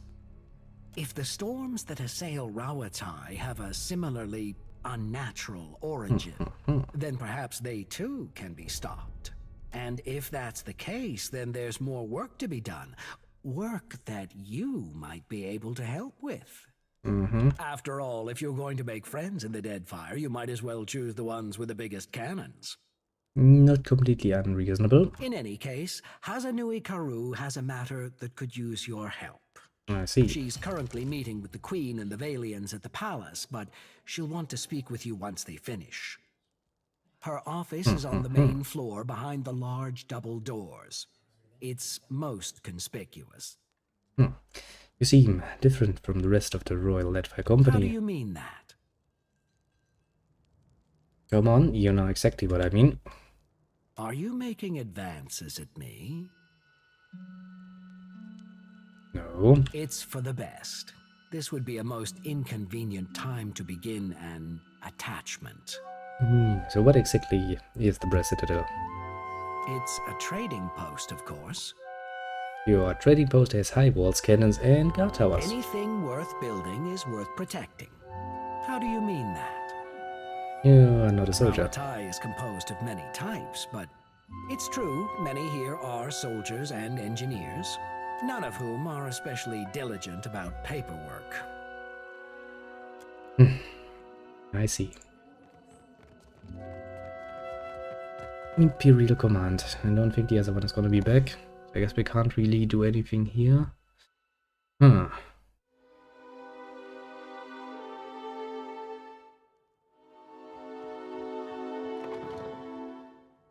I'm assuming.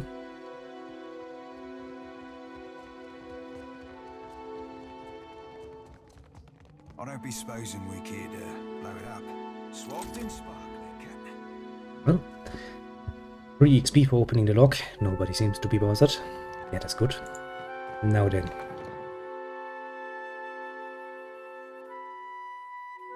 I guess it's going to be time for a bit of a hike. Hike through the nice little island that houses Nekataka. Also, there's, I think, a bounty somewhere on the island. Memory serves. Yeah, there should be.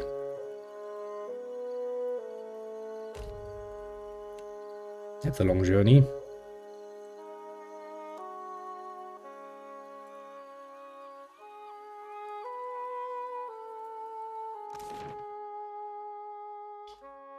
Quite the long journey, even.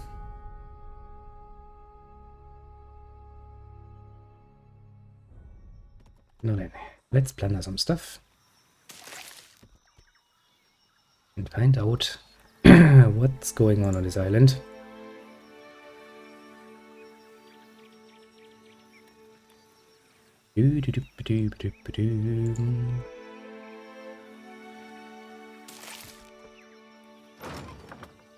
Nomu de Marauder. That's the one. That's one of our bounty goals that we're after. We shall take it most brutally.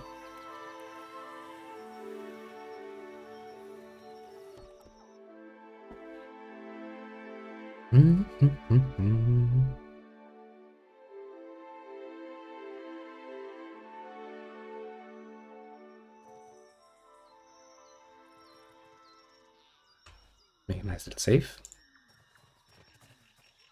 Hey. Could be a fight.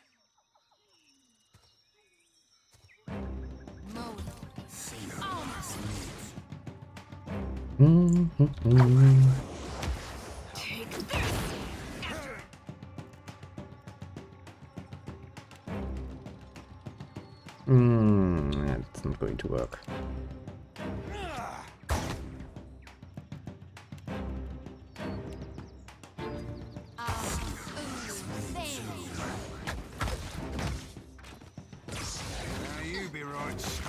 I'm here as you wish. Let's go.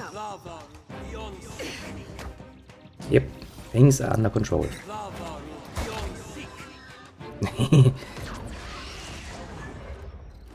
Yes? He squeals and then he's dead.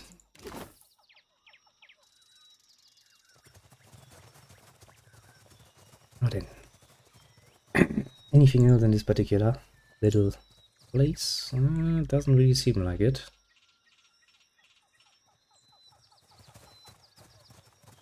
I think from the people that we just saw, nicely liberated, liberated of their lives in this particular case, we are pretty much done with that.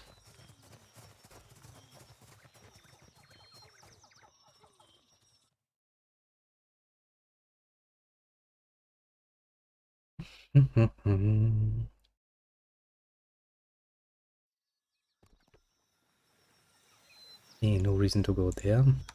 Itiura Munga. You notice a small pavilion containing a large reset statue of stone a little ways off the path. It appears to be a Huana shrine. Search the surrounding area. The statue in the surrounding area is clean and maintained. Locals likely visit the shrine frequently to keep it that way. Look around but don't see anyone nearby. Approach and identify it. The statue bears the shape of a nude woman with the head of a monstrous fish. Portrays Ngati, the Huana rendition of Ondra. The inscription runs along the shrine's base. The surf smooths stones, but also crushes them into sand. Desecrate the shrine. Your shrine crumbles beneath your onslaught. Fragments of the statue break off, fall to the ground. A sound of frustration breaks from the back of Shoti's throat. Turn from the rubble to find a group of Huana standing behind you, their arms and armor marking them as members of the Mataru caste. Some boast narrowed eyes and hateful grimaces, but most simply bear blank, slack expressions of disbelief. Ikera, how dare you? The shrine altar stood here for centuries. The larger Moa shows at you as he draws his weapon. You will answer to Ngati for this. He'll feed you to her right away. Just as toward you, and the rest will draw the weapons and follow. Sorry, but Ondra is among the many who I really do have a bit of personal beef with. I'm not gonna let her shrine just sit there.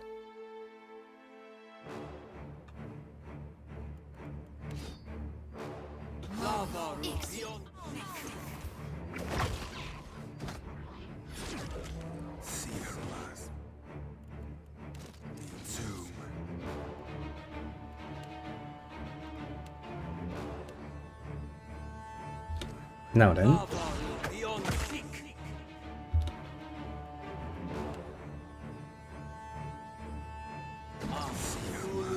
You people will die, mind you.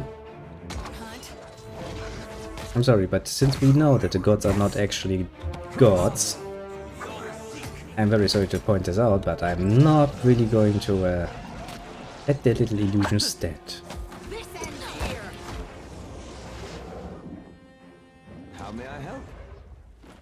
Yeah, still putting it mildly, honestly. If given half a chance, I would probably do even worse. Sadly, that's not an option. And Ondra herself was the one who actually sent us way back when, in the White March as part of the Pillars of Eternity, into the heart of the problem with the Helma constructs, and yeah. Let me put it like this, ever since then I had a bit of a raging hate boner for that particular monstrosity.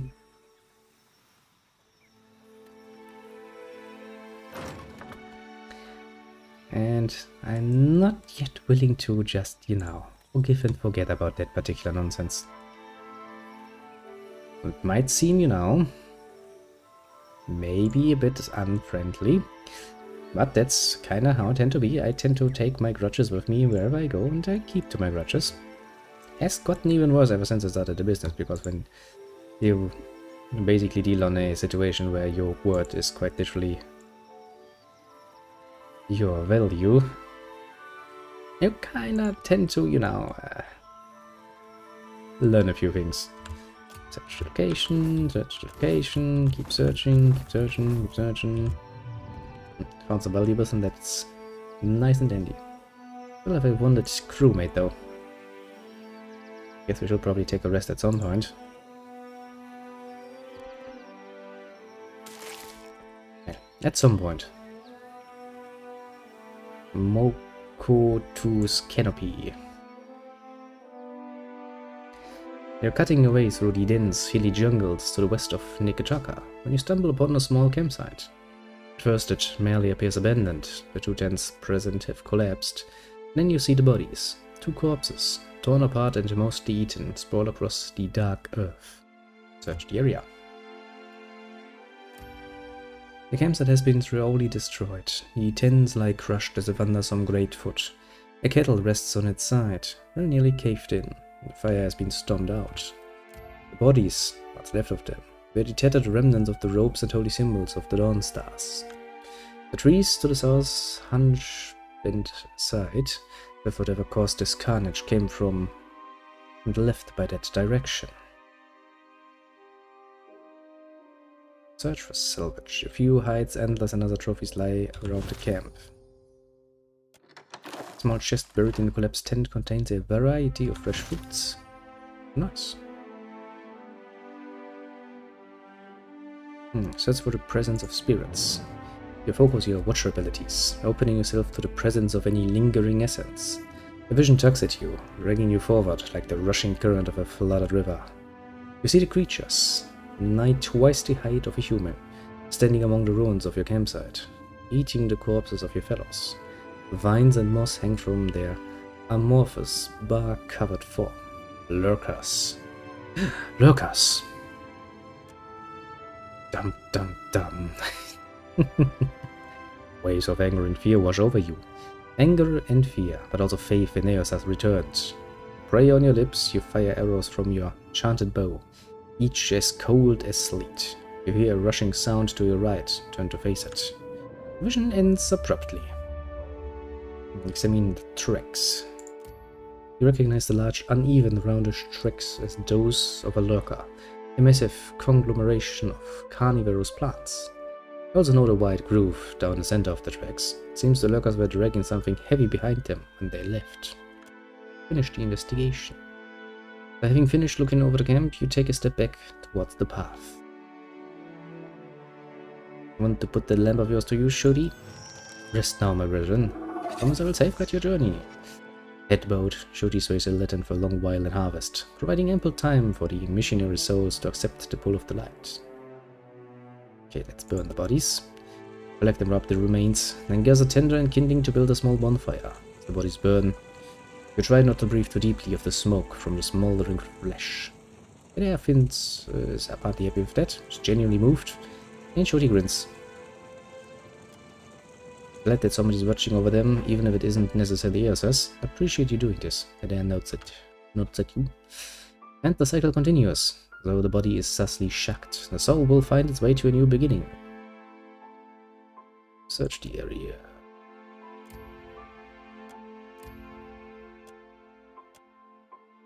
Follow the tracks. The creatures seem to have put no effort into hiding their tracks, and you easily follow them deeper into the jungle. The path enters a clearing. You almost walk into it without recognizing danger. From the edge of the foliage, you see numerous lurkers among a few bulbous dank spores. The primordials remain almost entirely still, seeming no more threatening than the trees that surround them. Do a magical decoy to distract them. Chanting quietly, Olaf performs a complex rite and summons something at the far edge of the clearing. Crashes loudly through the thick forest. The lurkers slowly shift, stomp away after the sound. The spores, however, remain. Okay, we made a pretty good plan here, actually. We are going to divide and conquer, basically. I can't see you, Sure. you sneaky bastard. If you told me a few years ago that I'd end up following you on another crazy errand, I'd have said you were out of your mind. Not because I got anything against you, more that trouble seems to come looking for you wherever you go. Yeah, it kinda does, doesn't it? Yet, here we are again, probably on our way to die. Again. Well, you already did, but me, I mean. Well, I couldn't, go having all the fun by myself. Real nice of you to share. Someday I'll have to get you a gift. Would be pretty nice, actually. And wouldn't you know it, this time is shaping up to be crazier than the last one. Yeah, can you imagine that? It's almost like I'm a protagonist, isn't it? But I gotta say, I appreciate how you've handled things. Times like these, staying decent's not as easy as it sounds. Yeah, it was a bit difficult sometimes, admittedly. You were weird at first, of course, but you've surprised me. Well, it hasn't always been easy, That's why I mention it. Sometimes it's been anything but. I've been meaning to ask, though.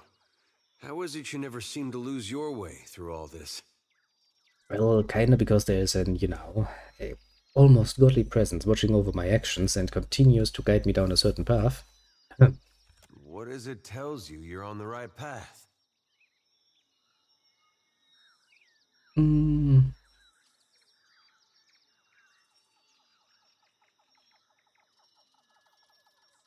Well, I never know.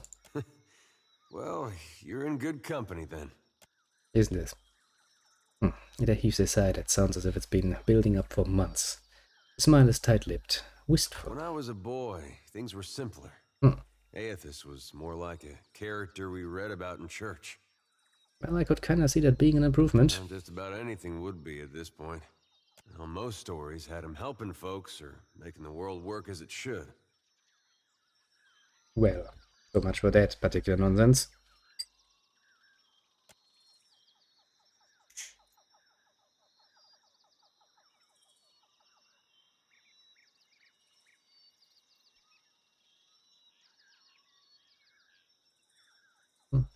You pray to him.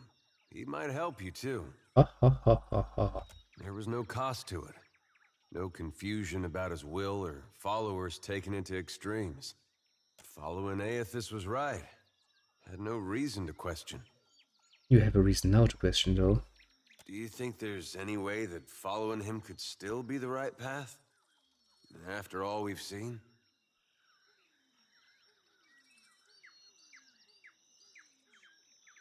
Well, I kind of think the world deserves a bit better. Is that something we can ask for?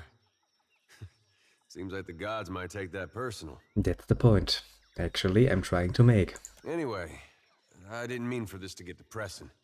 I think this was just a long way of saying I appreciate the way you've guided things. Oh, thanks for that. Really nice to get appreciated sometimes. Makes me feel like I'm doing some good, going with you. You do. Don't worry, you're on the right path there. I will make absolutely bloody sure of that.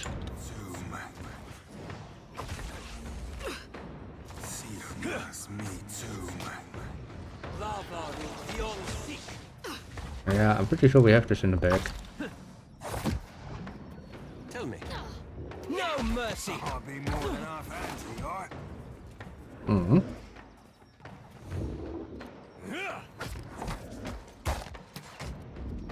Yep. Easy and controlled. Mm-hmm.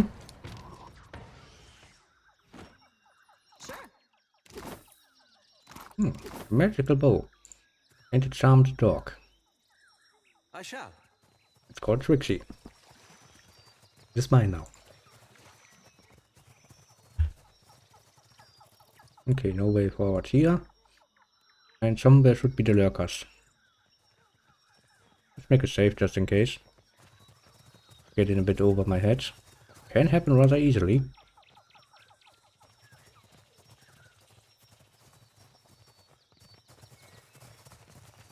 Come on. What's up here? Oh, seems to have actually wandered off.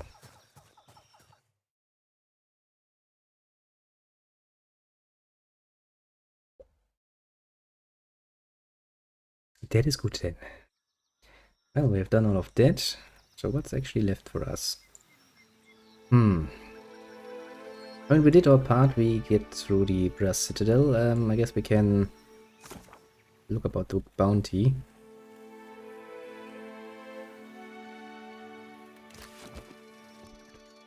Take care of that, and then I guess we're gonna go on a bit of a sailing adventure again, see if we can find any more weaklings to murder. Basically.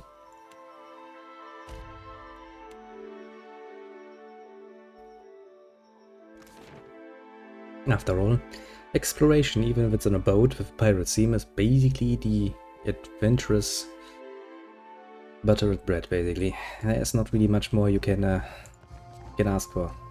Ado, my hunter. Yeah, catch. I hope I will still find this disgusting when I am important enough to toast with the elite bounty hunters. I tell them all that the captain of your ship will always be my favorite hunter. Oh, what bounty do you have? Sea troll has been making a name for himself raiding fishing villages with his minions. They call him Tahe. That's thief to the locals. I hear the Huana hate few things more than a food stealer. Understandable. Warriors fan out to catch the fiend, but so far they have no luck. Tahe can't have roamed far from his latest raid on an island southwest of Nikitaka. Well, I hope he enjoyed his last meal because we already killed him. Both a favor. My esteem in the bounty community rises, and hunters come to buy me drinks. My friend, you have drained the wellspring and made us both very famous. If you have not spoken to her yet, find the Goldpack Knight Okauro in Sacred Stair. She can give you more work. Nice doing business with you, Boko. It actually is. That went rather well. 2 nice bounties. Sack of coins. So far, so good.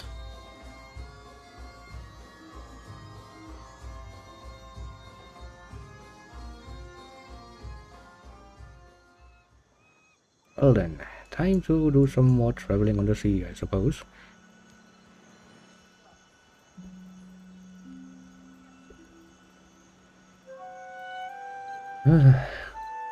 Yeah. HD. Now then. I hope we find some more weak ships that we can just take on. It's basically just, you know, it's free loot, which is of course nice. Free XP, which is also very nice. Pretty sure we are full on supplies, so... I mean, technically speaking, we still have a relatively intact crew. We do have one injured though.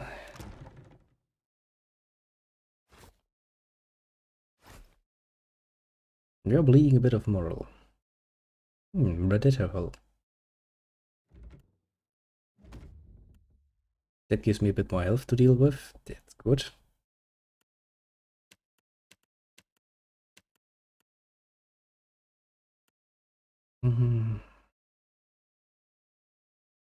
The reload time is going to fuck me over, isn't it? Those cannons.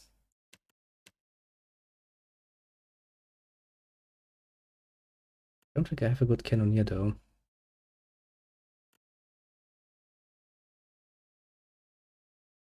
You know. Okay, let's see. We have a very good navigator.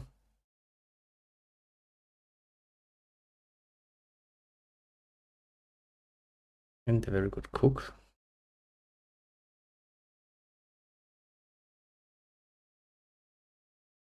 For 7 days, eh?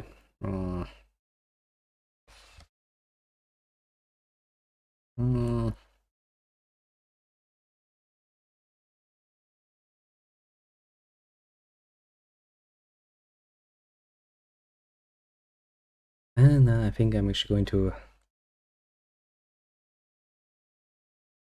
that's it. Supplies. Repair supplies. We're pretty much full apart from everything that is not medical.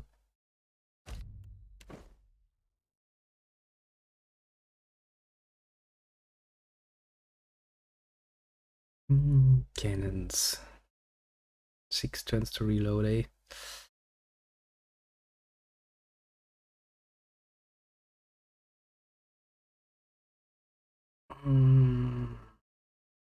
Turns to reload, oh fuck's sake.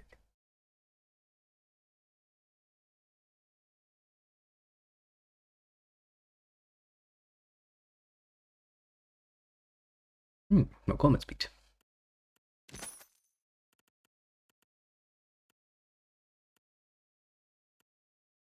It doesn't seem like I can actually take a rest here though. I guess if worst comes to worst, we can deal with it then.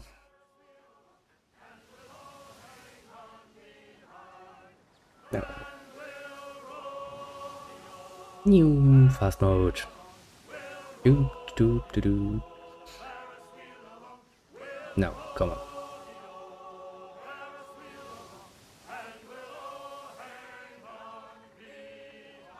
7 days should be gone basically in a blink. That's not good.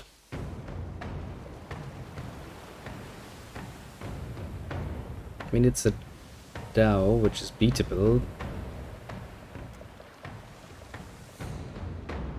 Retreat.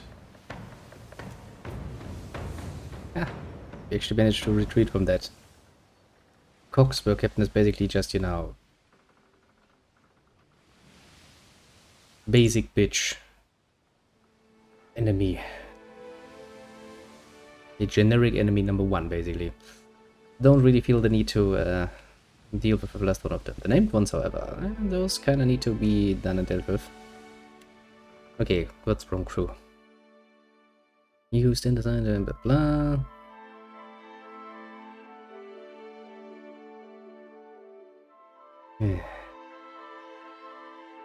So what would you do in my place? Suppose most cases would lash him. Ask him about the situation. Your fancy groom drops the bandage from around the wound, displaying the ragged red flesh and purple skin.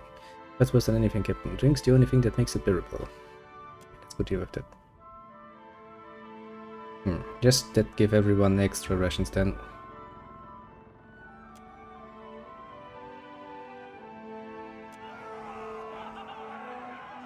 Along with the grog, any peace you hope to gain vanishes into the crew's revelry. They enjoy the merriment, and by the next morning none of them remember their resentment regarding Pickwick. Some of them remember very little at all.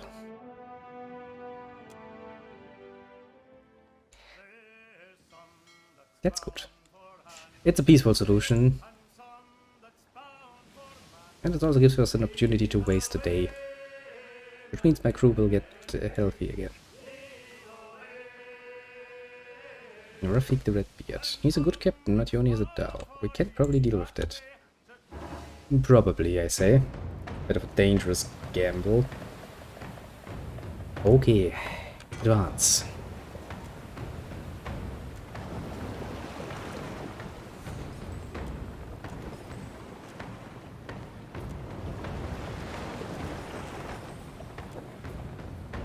Turn to port.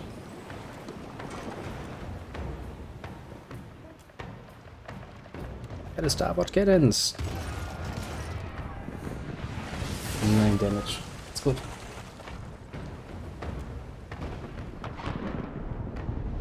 Okay, if this continues, we are going to get fucked.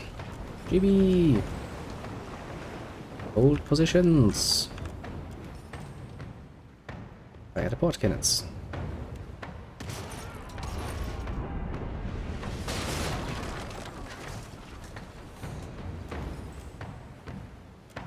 GB around again. Hold the position. Fire the starboard cannons. Come on.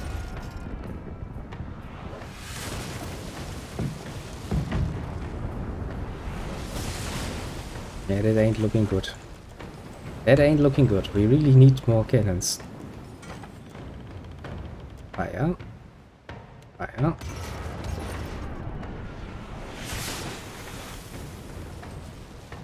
GB around.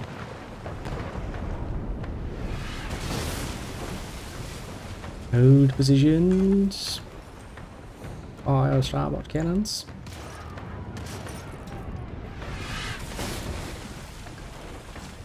GB around again. And it's gonna end up somewhat badly, isn't it?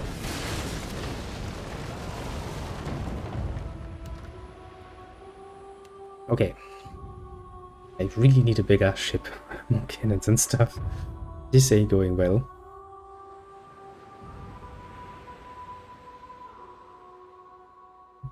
Oh no, you don't. Okay, we learned our lesson.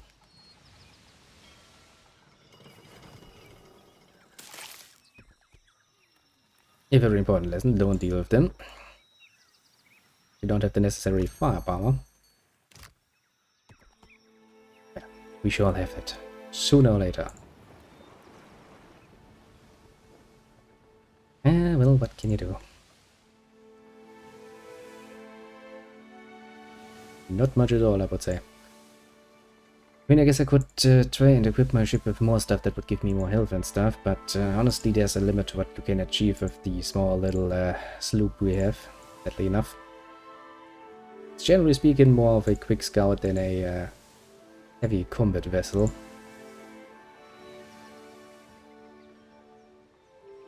See some water.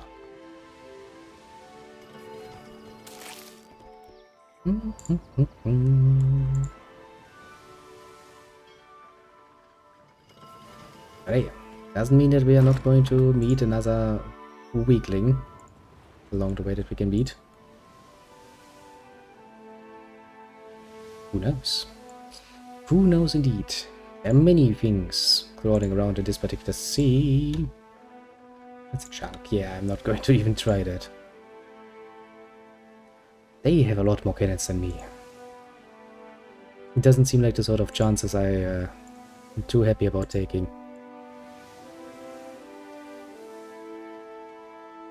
Voyager. But that's basically one more generic enemies, and honestly I don't feel the need to farm generic enemies 1, 2, 3, 4, 5. Shipwreck. Zip through. Take all of the good things.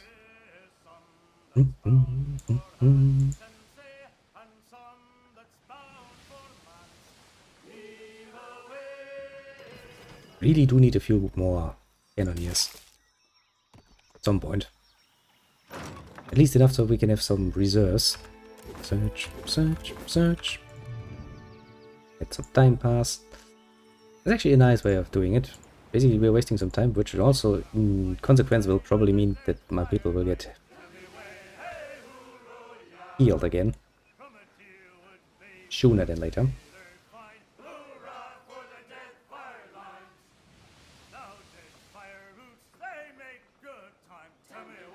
The Hungry Shoals. That sounds like it's going to damage my ship when we sail through. Oswald finds you on the main deck. Your navigator's holding a compass the same way one might hold a moldy piece of fruit. Captain, there's something wrong. The needle's twitching like a square up slack. There's nothing about this place on the charts. Cruiser's Odyssey. Shadow of whale falls upon us, peering through us to pierce the depths. Federal points at reefs, Captain. Some trips cross them to save time. We can try it ourselves, or we can go around. When someone's acting like this, I say we sail around the place, whatever it is, however long it takes. Headboat at Ild Engrim mutters quietly. In hiding, the obscure imparts revelations. Mayhap the god of secrets has marked this place for a reason. Irina, what's the condition of a hull? It's a good repair, Captain. I wouldn't sail through a reef myself, but if there's a good time to try, this is it. Take us through. Andra, protect us. Sail above the reefs, a faint light shimmers in the depths. First the glow barely reaches the surface, but it gradually brightens. It soars rising closer. Something that looks like a submerged mountain peak. You recognize it, the vast shelf of luminous Adra. Soon you are surrounded by jagged shoals of stuff, reaching for your ship like grasping claws. Your crew goes quiet, tense and transfixed. Peering over water whispers, the eyes of the eyeless face. Just below the surface, and surrounding your ship, you glimpse a host of eyes watching you. They flicker, however, the eyes resolve into thousands of fish. Their silver and blue flanks marked with black spots, like pupils. It's a blessing. Steady now, nice and easy. Shoals crowd and close around you as Beadle labors mightily to keep the ship between them. The snack catches the hell. Beadle cries out as the wheel wrenches free from the sailor's hands. Oswald grabs the wheel, guiding the ship towards deeper waters. 20 damage. At last, the shoals and Adra recede behind you. The eye-like fish give up their pursuit.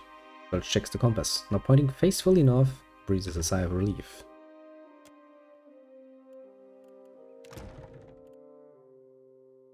My helmsman got somewhat murdered.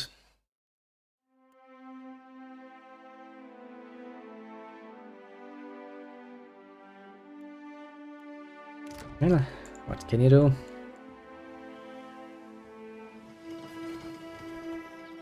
Matekau Landing. Let's find out what we have here then.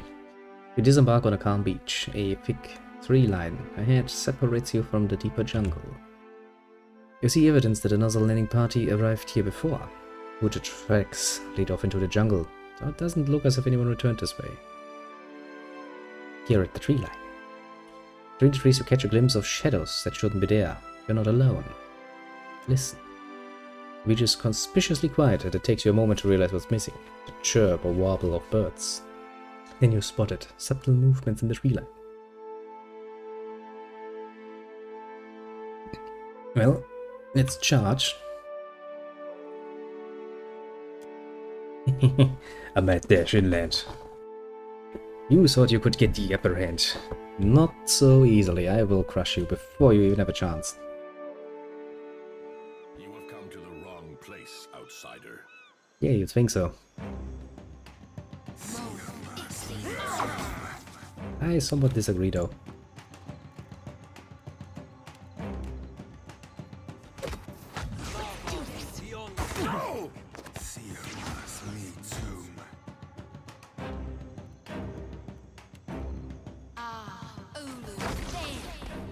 Yes.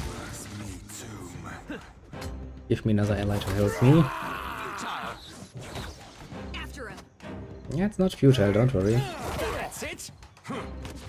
That's probably another bounty if I had to guess at some point.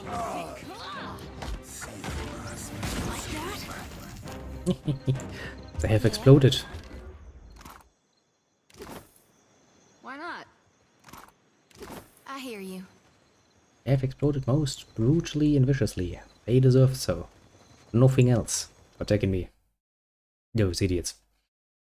It is, however, rather pleasant, admittedly.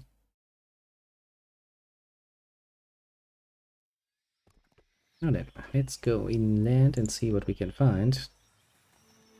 The Motare Okozi, apparently.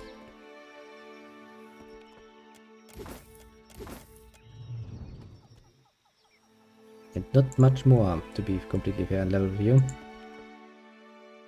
Let's see what we can find then.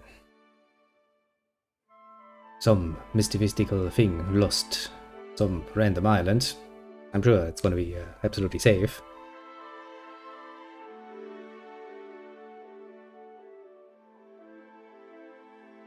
Yikes.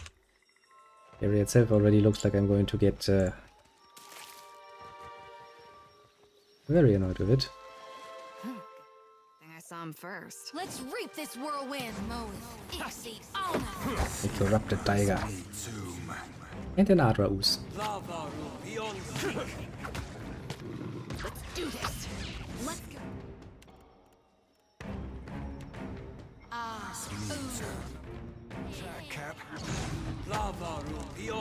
Summon my ally, who also has to battle through the water.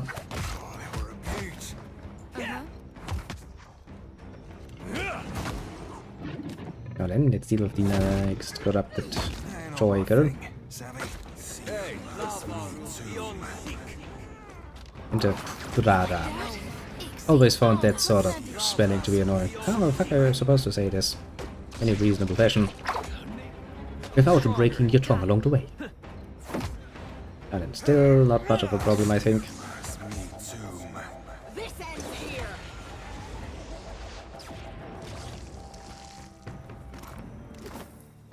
The inscription reads, "A harvest of quaky blooms without toil. The fruit of the dead sustains the living." Sounds esoteric.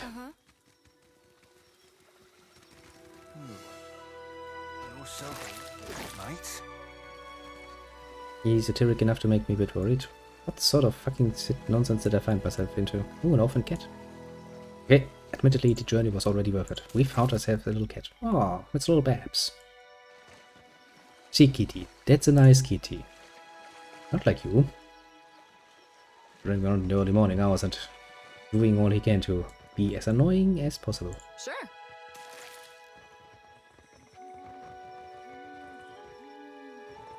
Oh, I see something. A spirit. This lingering soul drifts in a lazy, hypnotic fashion and does not seem to know or care that its life has been extinguished. Let's read the soul. That golden wheel weighted as much as Ursa's sump, but you weren't leaving without a souvenir. Something to put a smile on Director Castel's face. And then your boots crunched, a soft firmer on half, and you remembered. Wasn't this island supposed to be abandoned? Maybe you didn't beat the Juana expedition in getting here. Suddenly the gold felt like dead weight. You rolled into a cave. Rolled it into a cave for safekeeping. Ah, didn't make it 10 paces toward the beach before something big, all crooked limbs and fitted breath, plucked you off your feet. When she squeezed you like a dish rag over a patch of thirsty vines, you bled out so fast that you forgot to scream. Shooty tries out the lantern and the light inside flares, so now the soul is harvested. is basically the sound I imagine that thing makes. Jungle lurker. Ah, fighting in the water. Stuck over here. Okay. Summon our ally.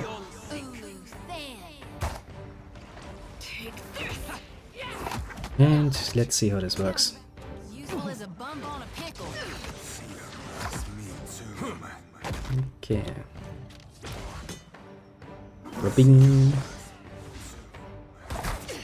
Nice. Happy to apparat. Okay, little shorty, you will have to get a bit closer. Nice hit. Get threshed. Do I need anything else right now? No, I think we're good. For the moment, that is. Need to be a bit careful. Some of these enemies are rather annoying, and in the shallow water, where we can't, you know, just move normally, but we have to wobble. It kinda ruins our combat speed somewhat fiercely.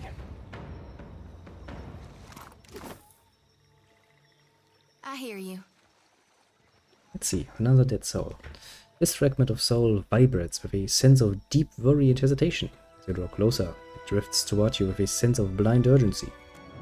Let's read it. You pant with exertion as you flee, clutching an ornate golden ring in both hands. The hippity water allows your frenzied escape, but you persist with some tattered memory of hope. A faint shriek rings out from the jungle. You turn back, distracted, manage to run headlong into a towering form. Creature swivels her attention down at you. She plucks you up with a bony talon, as she would at all. Through the haze of disorientation, you make out her pitted face and milk-white eyes. Cackling, she snatches the golden ring, hangs it on the branch of a tall, gnarled tree. She tells you of the awful fate you'll suffer, feeding her grove, watering her children, makes it all sound like an honor. You wish you could believe her. The vision disperses in a cloud of pain and confusion. It sounds rather painful. You died. Now then, let's talk to that survivor. See what they have to say for themselves about doing some nonsense. I am losing all motivation already. Thorn-covered vines encircle this valiant woman, constricting around her in a deadly embrace. Her speech gets cut short as one of the vines about her midsection tightens its hold, nearly forcing the breath from her lungs. Gritting her teeth, she braces against the vines and fights to steal back some breathing room. Stinking weed! Well, what happened to you? Director Castle sent us. Mm-hmm. We were shadowing a Juana expedition, trying to figure out what they were after. Well, you found something, alright. Corpses, all of them. But we couldn't turn our backs on the mission, so we went deeper into the jungle. Mm-hmm. What precisely did you find? North of here, there's a golden disc, big, heavy thing. One of my mates took a piece of it. Everything went wrong after that. Oh, you don't say. Something took us while we rested. Oh gods. I woke up and there was a flower growing out of my casita's mouth. I started pulling weeds out from between his teeth. Well, seems you fucked up royally. Then I got hit from behind and woke up here. How has this place already claimed 2 There is expeditions? something guiding the creatures here. A woman, I think. She gets under your skin. In the most literal sense of the word. I only caught a glimpse of her in passing. Huge. And her daughters are none too fond of outsiders. Oh, you mentioned something about a golden But disc. we didn't learn much. It was already missing a piece by the time we got here. The most I saw were a bunch of Juana's scribblings. I wager it was what the other expedition came to find. Not that their luck was any better than ours. Let's see if we can do something about those vines. Thank you. Only I don't know how we're going to manage it. If I pulled the larger vines away, could you squirm out of there? Maybe. This vine is squeezing me hard enough to make a chore of it. But I am needing all the help I can get. Okay, pull at the vines. Madiko! The damn thing is getting tighter. I hope that you have a strong grip, Sere, or this could end poorly for me. Stronger than you might guess, Sarah. Let's do this. Brace yourself and grab hold of the thickest vine. Careful to avoid the worst of the thorns. The grip on the vine remains steadfast, as the tear wrench away at it. Something in the limb of the plant flexes like a muscle of its own. Time it relents, flexing its hold on the alien explorer. Suddenly you feel a crawling sensation at the back of your head. Fiend! Remove yourself from our domain. The disembodied voice batters your mind like a hailstorm, for swift departing. I think that did it. Agrasima. She struggles to her feet with a faint groan, massaging ages all over her body. Our ship landed on the other side of the island, but I am the last of the crew, and I cannot sail her alone. May I join your voyage? I do not care where we make port, as long as it is far from here. I had something in my head while I was setting you free. That is the rotted queen, the matriarch of this blighted ruin. She has jabbered in my head since I got caught. The trees, the vines, this nightmare. Matiko, it's all of her making. See. So what do you suggest I do about this queen? If ever this jungle had a shred of beauty, she wrapped her claws around its throat and choked the life out of it. You can't bargain with a creature like that. I don't care what anyone says. Welcome to the crew. I'll see you on the ship. Casita! I will see you on board. If I was mad enough to tarry a moment longer, I would walk with a quiet step. I've already encountered some of the progress skulking around. Then you came better prepared than we did. Comes with the adventuring business. You always expect the unexpected. You always take potions with you. You always have rope. Rope is an essential. You need fucking rope. The Pugra who guard this jungle get edgy whenever anyone steps near their trees. You don't say. I'll get snared. Don't leave me behind. Please. I wouldn't be too worried about that, honestly. I'm pretty sure we can deal with most this jungle can throw at us. And if not, we'll be too dead to care. Relatively shortish.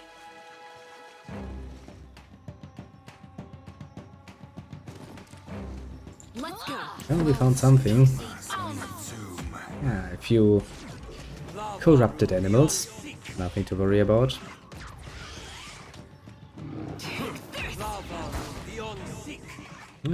Probably not part of the problem.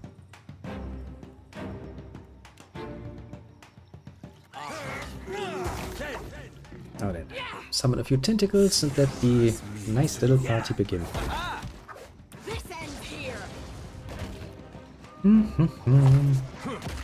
That slowdown though is really annoying.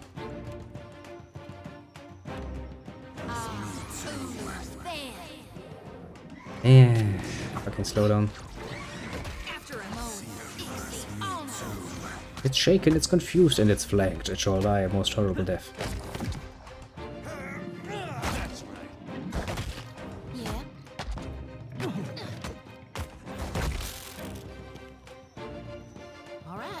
Not that easy to deal with, admittedly.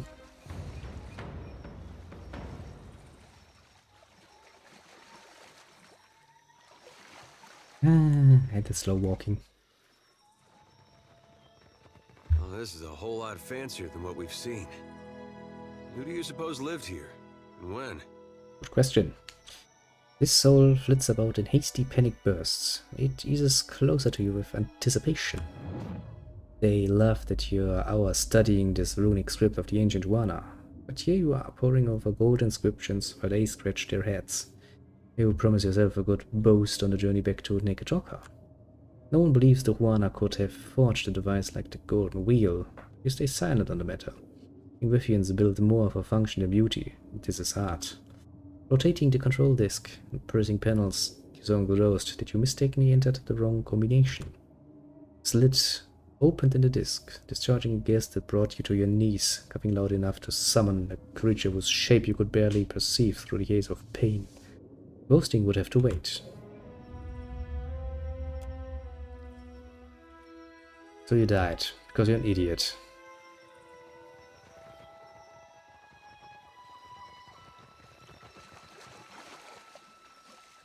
Well, it seems like many great things went horribly wrong. Your weather alright? The bark of this tree is scratched and bruised, having a consistency similar to deceased flesh, as the roots bulge with seeping pustules. Garden will heal over any wounds you inflict, outsider. We have endured the long, festering winter. We can outlast you. Feeling of age and deep sorrow permeates the voice in your head. Cut us back to the jungle before you can learn anything else about it. Study the tree, see if it's beyond healing. The bark bulges with wrenched sap. Life endures somewhere in the heart of this tree. Time and corruption have twisted it to a nearly unrecognizable form. Someone with a connection to nature could resolve the damage. Trespasser! Vile defiler! Stench of rot hovers over the main brow. She pounds a crooked wand-like finger at you and advances. Are you responsible for this blight? We do not speak to the fertilizer. You are nothing but water to feed our young, soil to birth our seed. I disagree. Vines uncoiled from the ground beneath your feet and tense with hungry anticipation. All of your pets before I cut them off at the root. Your furious water will feed our garden long after you are a withered husk. Suddenly, she stops herself, pinching her lips and narrowing her eyes. Conviction of your words has given her pause. So, you're more than just some fool brawler, like all the rest.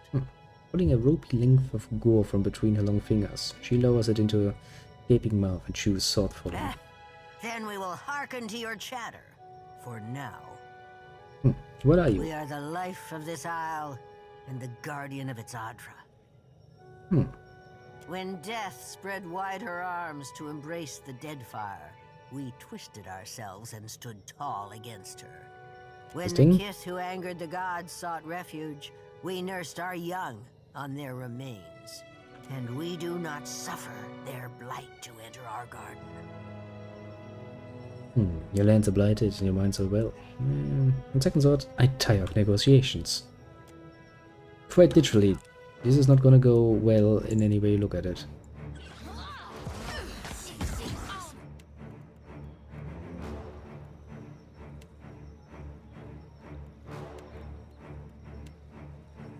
It's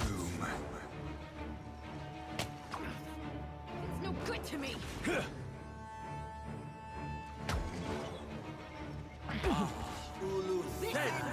Nein.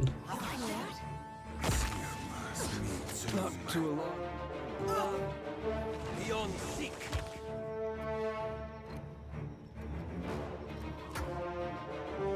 I'm not sure I can. Now then. This is gonna be one hell of an amusing little fight.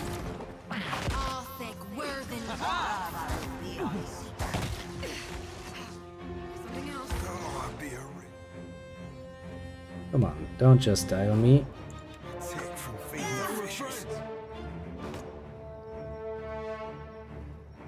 Actually help out.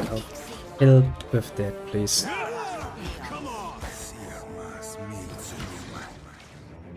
Good. This ends here. Doing the job. Let's do this. Do it again, and I'm taking it away. Glory be to God. And then. Okay, I think we have this in the bag. Good to me. Somewhat.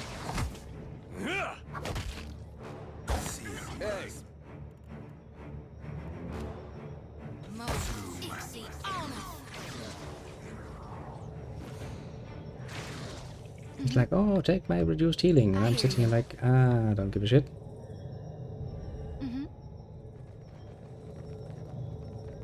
Okay. I don't be supposing we kid easy breeze and sleazy.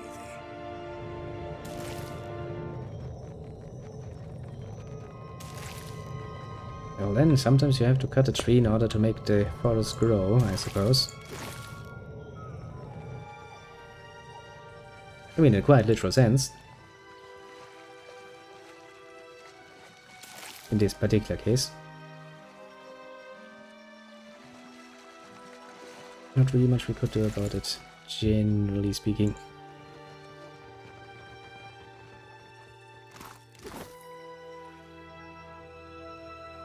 Now then, where was the other tree? There it was. We shall cut it down most brutally, because, let's be honest here, I don't think there's much healing going to happen here. Also, that Adra seems corrupted as fuck.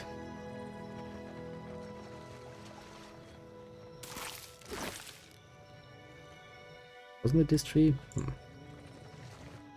Maybe it was, but apparently I'm not allowed to just destroy it any longer. It's kind of saddening.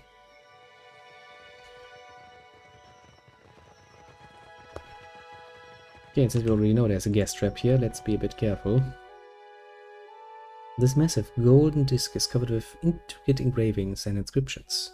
We're able to pick out symbols and representing plants, wildlife and boats. There's no discernible order or meaning to their configuration.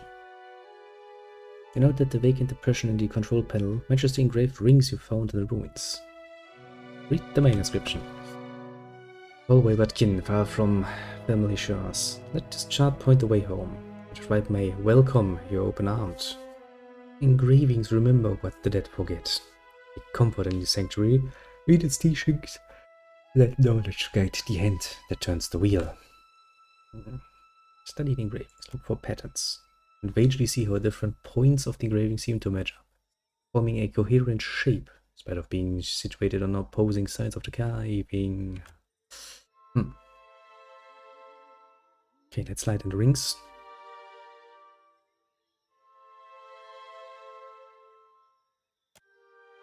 Four symbols decorate the inner wheel. They show pillars of luminous Adra, the native koiki fruit, a depiction of the Huana water-shaping art, a lovingly engraved island. These inscriptions alone suggest a relationship between the two. Something about this island catches your attention. The runes surrounding it are particularly elaborate, and every measurement uses it as a point of origin. It's Kaizo, a mystical island apparently. A set of dots on the inscribed panels of the outer ring suggests that it should be rotated in a sequence, starting from 1 and ending on 4. First description reads through their roots grow from Rikua's lightless bowls. Their yield is a welcome reprise. Worship bearers as Rikua, the twin eel god that represents the cycle. Blah blah blah blah blah.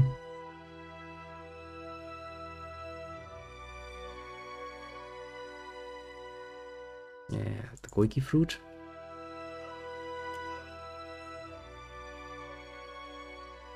Press down the metalwork. Press right on the pedal. Deep inside the disc you hear the rotation of heavy parts. The ring springs back up, ready to be spun again. Your covenant safeguard. Those purified limbs are the health and safety of the Deathfire.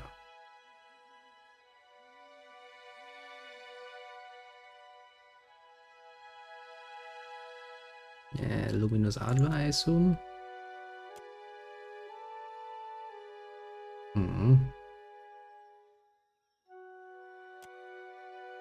God, he gifted a chosen people with dominion over her dark and turbulent kingdom. That's the water shaping. Our origin, our destination, our home. Wherever we go, she's the horizon. Kaizo, the mystical city of origin. A long silence follows, in which you are forced to wonder whether or not you input the correct combination. What consequences might follow either way. Manipulating the control panel has rotated the rings of the massive inner disk into a new configuration, and it lines up with neat precision. Engravings intersect in a manner that forms the shape Deathfire. The emerging image is not exactly a map, but an index of islands and coordinates, organized in relation to each other. You recognize several of the cited locations as containing nothing but open water. Charting a path by this obsolete system now would be impossible. The word Ukaizo stands out from the other named islands. You take a rubbing of the disk in its completed form. Judging by your surroundings, this coordinate system has gone untouched for millennia. Findings may be of interest to someone.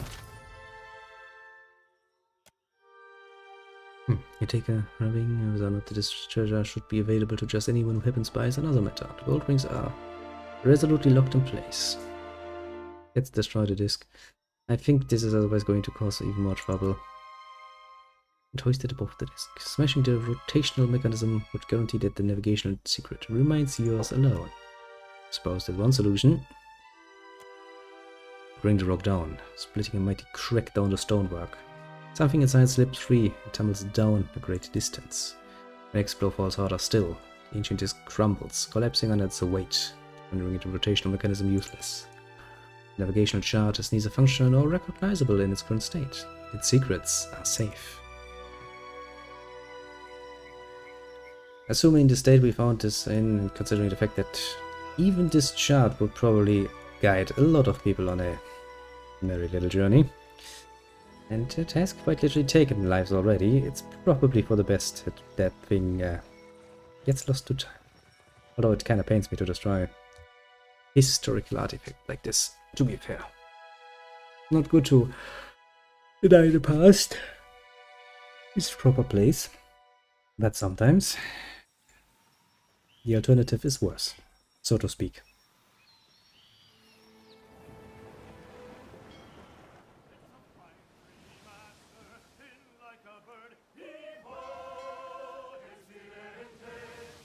Okay, we need to sail all the way around apparently.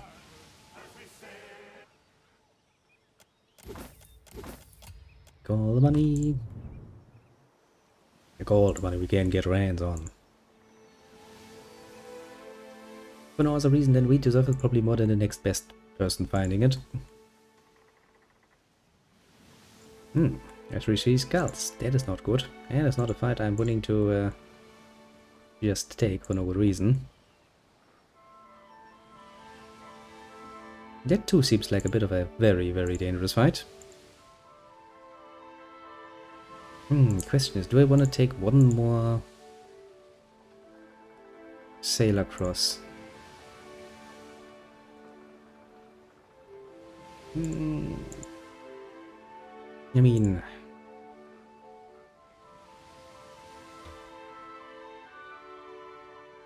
you know, he's a good captain and he has a dhow. Ain't willing to take that particular risk upon myself.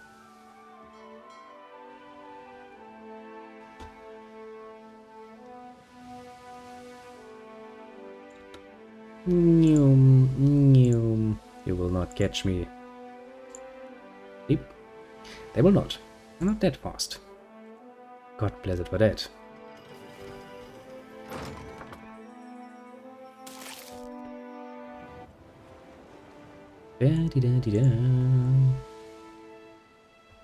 My morale is going down like a bitch. Probably do something about that. Okay, the ale should give you a bit of morale. No, it does not.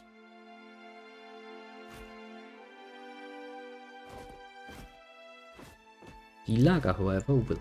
As for that, I mean, the hardtack kinda murders your morale.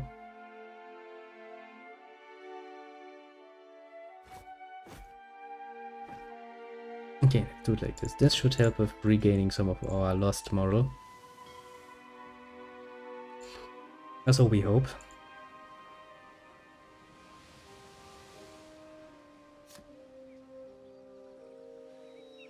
Yeah, we're still losing them because of these sick people.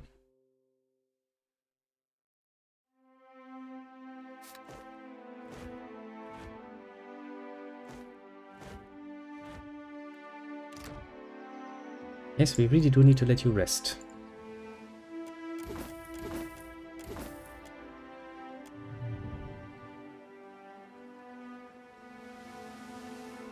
Okay, but he doesn't seem to be aggressive.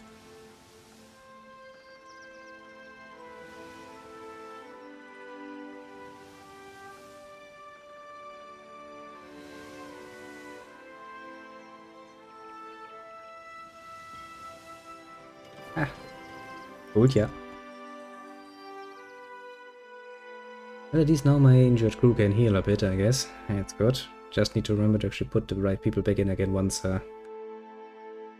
the worst happens, basically.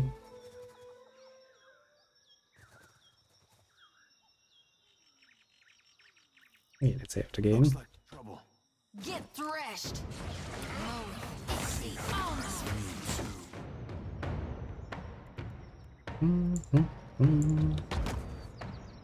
Oh?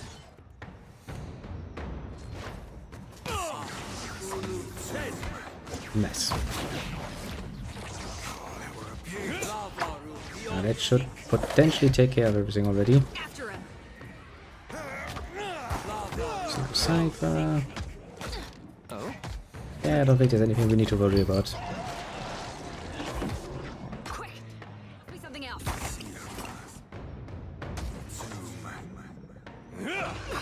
You stand there like a little bear, go like, "Roar, I'm gonna get you." No, you're not. Or you're not, you will be down. Let's go. And your spell. Whoa. Such a shame, isn't it?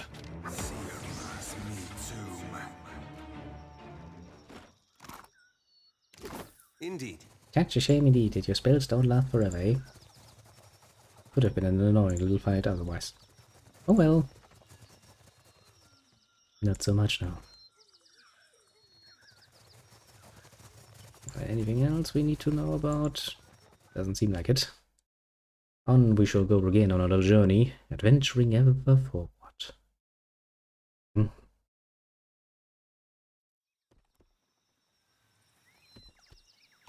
Okay, there's something here we can't deal with. The Bleak Rock Shrine.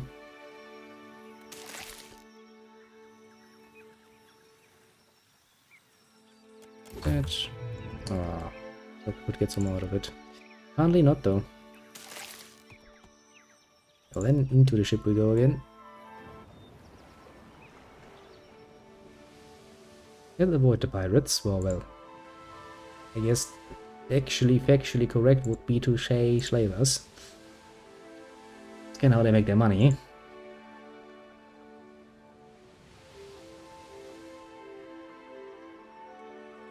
I think we found Sayuka.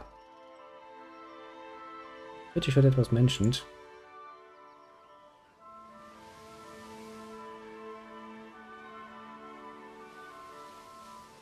And look at that, we actually get some moral out of this. Okay, so I guess once we finish we're gonna sail back to Sayuka. See what the hell is going on there. That's a chunk, I don't really feel like attacking that.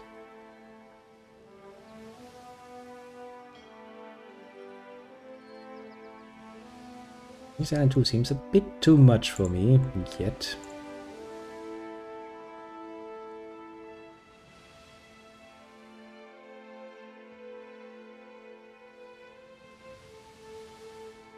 No, you don't. I passed her still. I passed her still. Ah, I wasn't fast enough. Retreat!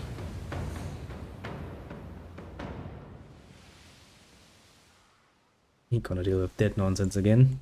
No, thank you. I have enough nonsense to deal with. Oh, I only have one injured crew.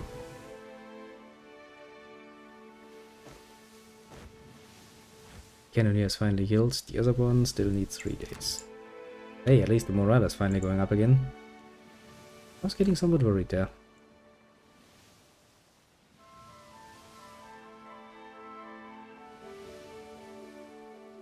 You lost for a second though. Now we shall sail back to Sayuka, was it? Okay. What's wrong, my peeps? The tension aboard your ship has thickened, clawing like humidity. Constant undercurrent of muttering, not unlike the songs of crickets. Occasionally it rises to a volume difficult to ignore.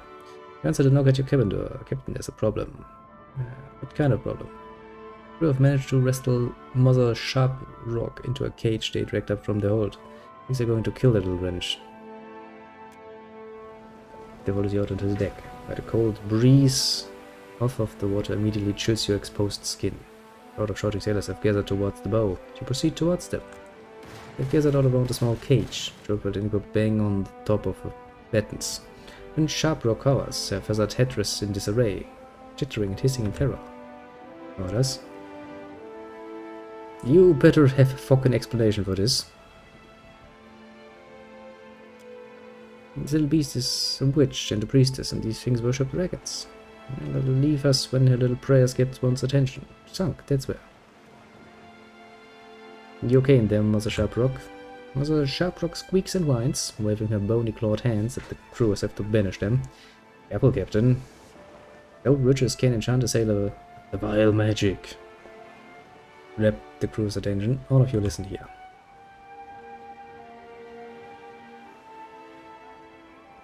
We are pretty damn good. We're all crew. We blood and sail together. I know Master Shockrock is a bit strange, but you have more in common than not.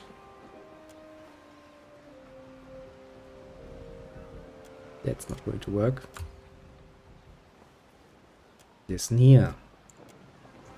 Don't get back to your fucking stations. I'm gonna fucking skin you alive. You heard the captain, get back to your stations. The crew breaks apart, leans into one another while avoiding your gaze. You averted a crisis, for the moment. The ship crests a high wave before plunging into the next throw, shuddering down its length. Clinging to the rail, Birdo shouts orders from the aft castle as water rushes across the deck. Oswald points into sea. Something had in the water? Massive pale grey form appears briefly in the water ahead of you, disappearing with a flash of flat-finned tail. Rondra's name was that. Identify it. It is Wes. What the fuck ever. A thing. See the horns? You've heard of such beasts. Large carnivorous whales known to punch holes through the sides of ships. Grab your spears and prepare for a hunt. Good, Captain, do you jest? I'm claiming one of these tusks for sure. The skiff hits the water and the crew bounce about, tossed by the water. The crew's oars churn the sea as they close on the thing. Harp in hand leaps from the skiff. The beast twists. Top of Avika's body hits the water. Sweet Ondra. Ready cannons to fire. All hands to battle stations. Oswald's eyes meet yours. I'm not sure that's an option, Captain. Don't you, the beast explodes from among the waves. 3 massive tusks stabbing forward as it slams into the side of the ship. The higher tusk tears into the rigging and mainsail, while the thicker lower tusk rips through the side of the ship and juts from the deck. Jyoti only barely manages to avoid being impaled by one of the protruding tusks. Attack it while it's stuck in the hull! Rides forward, blade in hand, and leaps onto the stressing beast. The marina clings to the upper tusk while stabbing the weapon time and time again into the whale's head. With a crack like thunder, Birol empties an arquebus directly into the beast's eye. The creature finally stilts. The whale tusk remains lodged in the ship, and its blood slickens the deck, but calm again falls over the Defiant. The crew gather, quietly clapping one another on the back before they begin harvesting the beast.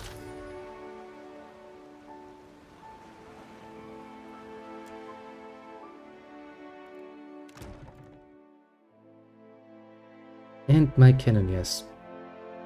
He died, didn't he?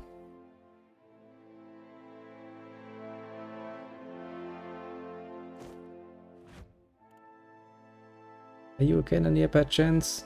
You are a cannoneer by chance.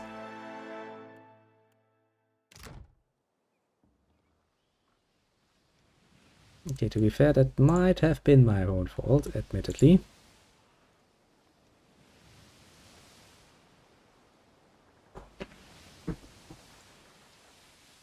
Okay, so we kinda need to go back to Nekatonka before we set sail to Sayuka or whatever. Mostly because, you know, I just did a little horrible thing.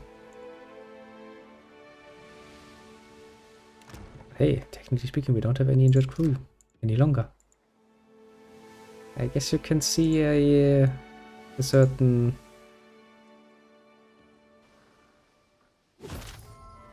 nonsense here. Plague ship!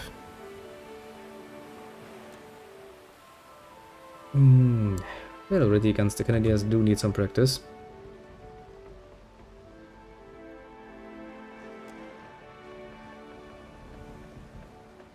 We can't let them spread whatever they're caught. Sink them.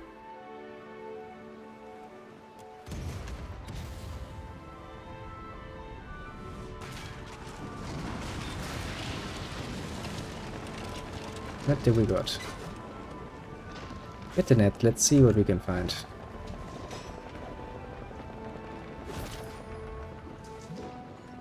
A few things. I mean, come on, the last time we tried to approach this, we actually caught whatever was on the ship. I'm not really going to take that risk again. I'm yet capable of learning. Even if it might seem a bit heartless, to be fair. Then again, what are we supposed to be doing with that?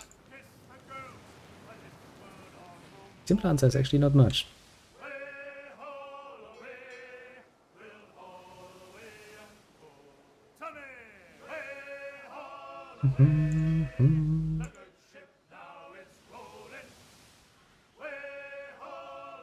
Now then, good bit of exploration done.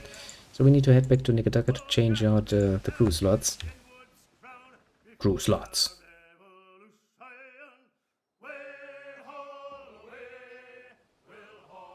I guess we can at least let that one run automatically.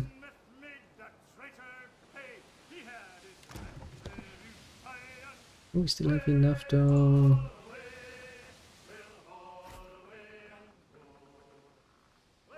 I would at least like to settle for things that give me like 0+ moral.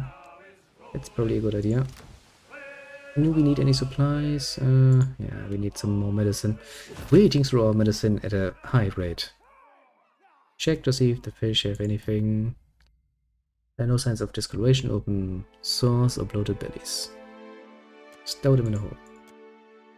If I say so, then they're good. I mean, technically speaking, it's the devil who says they're good, but my crew, my mates, my people say it's good, then we shall believe them. Now then, back to good old Nekataka. Change things around a bit. Really would like to attack you, but attacking the Dao has proven to be somewhat, how to put it mildly, somewhat too adventurous.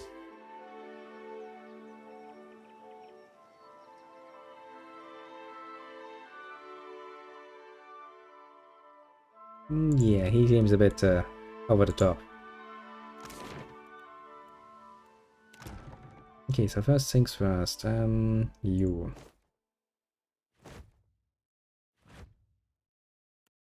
What else do we have? We have a helmsman and cook, and a deckhand and cook. He's a far better helmsman though. And a cook and a deckhand. So you two can just relax, I suppose, for the moment. You play. Where are my supplies?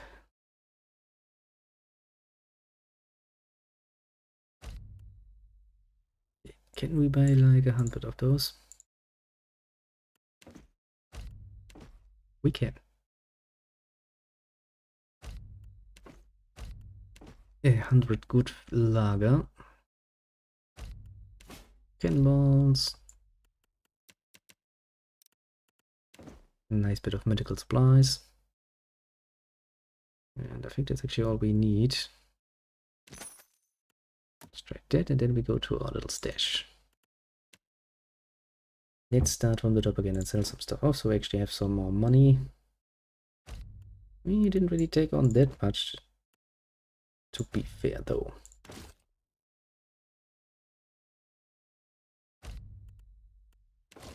Really, that's not what I told you to do, but well. Game has decided that is precisely what I told her to do, apparently. Now then, selling stuff, getting some good fish and more monies. No, you go. You go, you go, you go. Yeah, everything gets sold.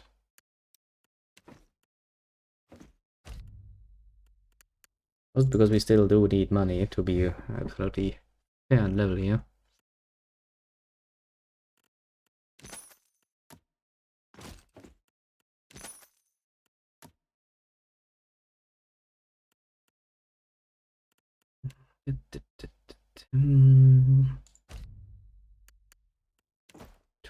Those.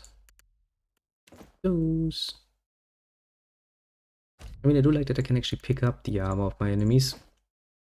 Kinda makes sense that you could when they're dead, and you can. Why wouldn't you strip them, basically? Would be kind of a bit of a waste to actually let that just sit around, wouldn't it be? Kinda would be. Kinda would be. else?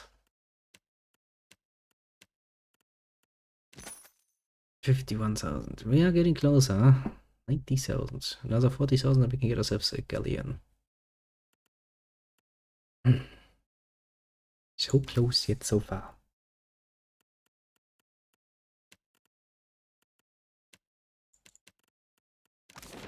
Now, where was that? Sayuka. Because this is where our next adventure is going to be. After all.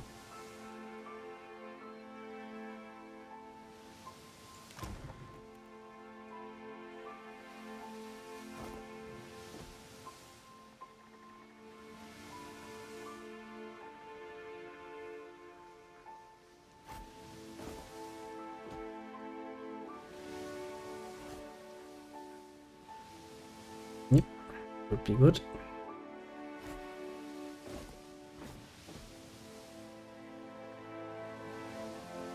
Yep. Pleasant.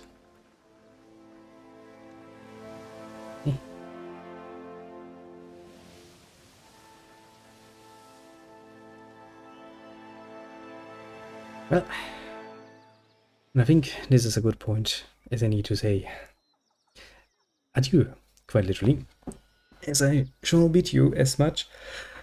That was quite a nice adventure, at a very, very strange hour.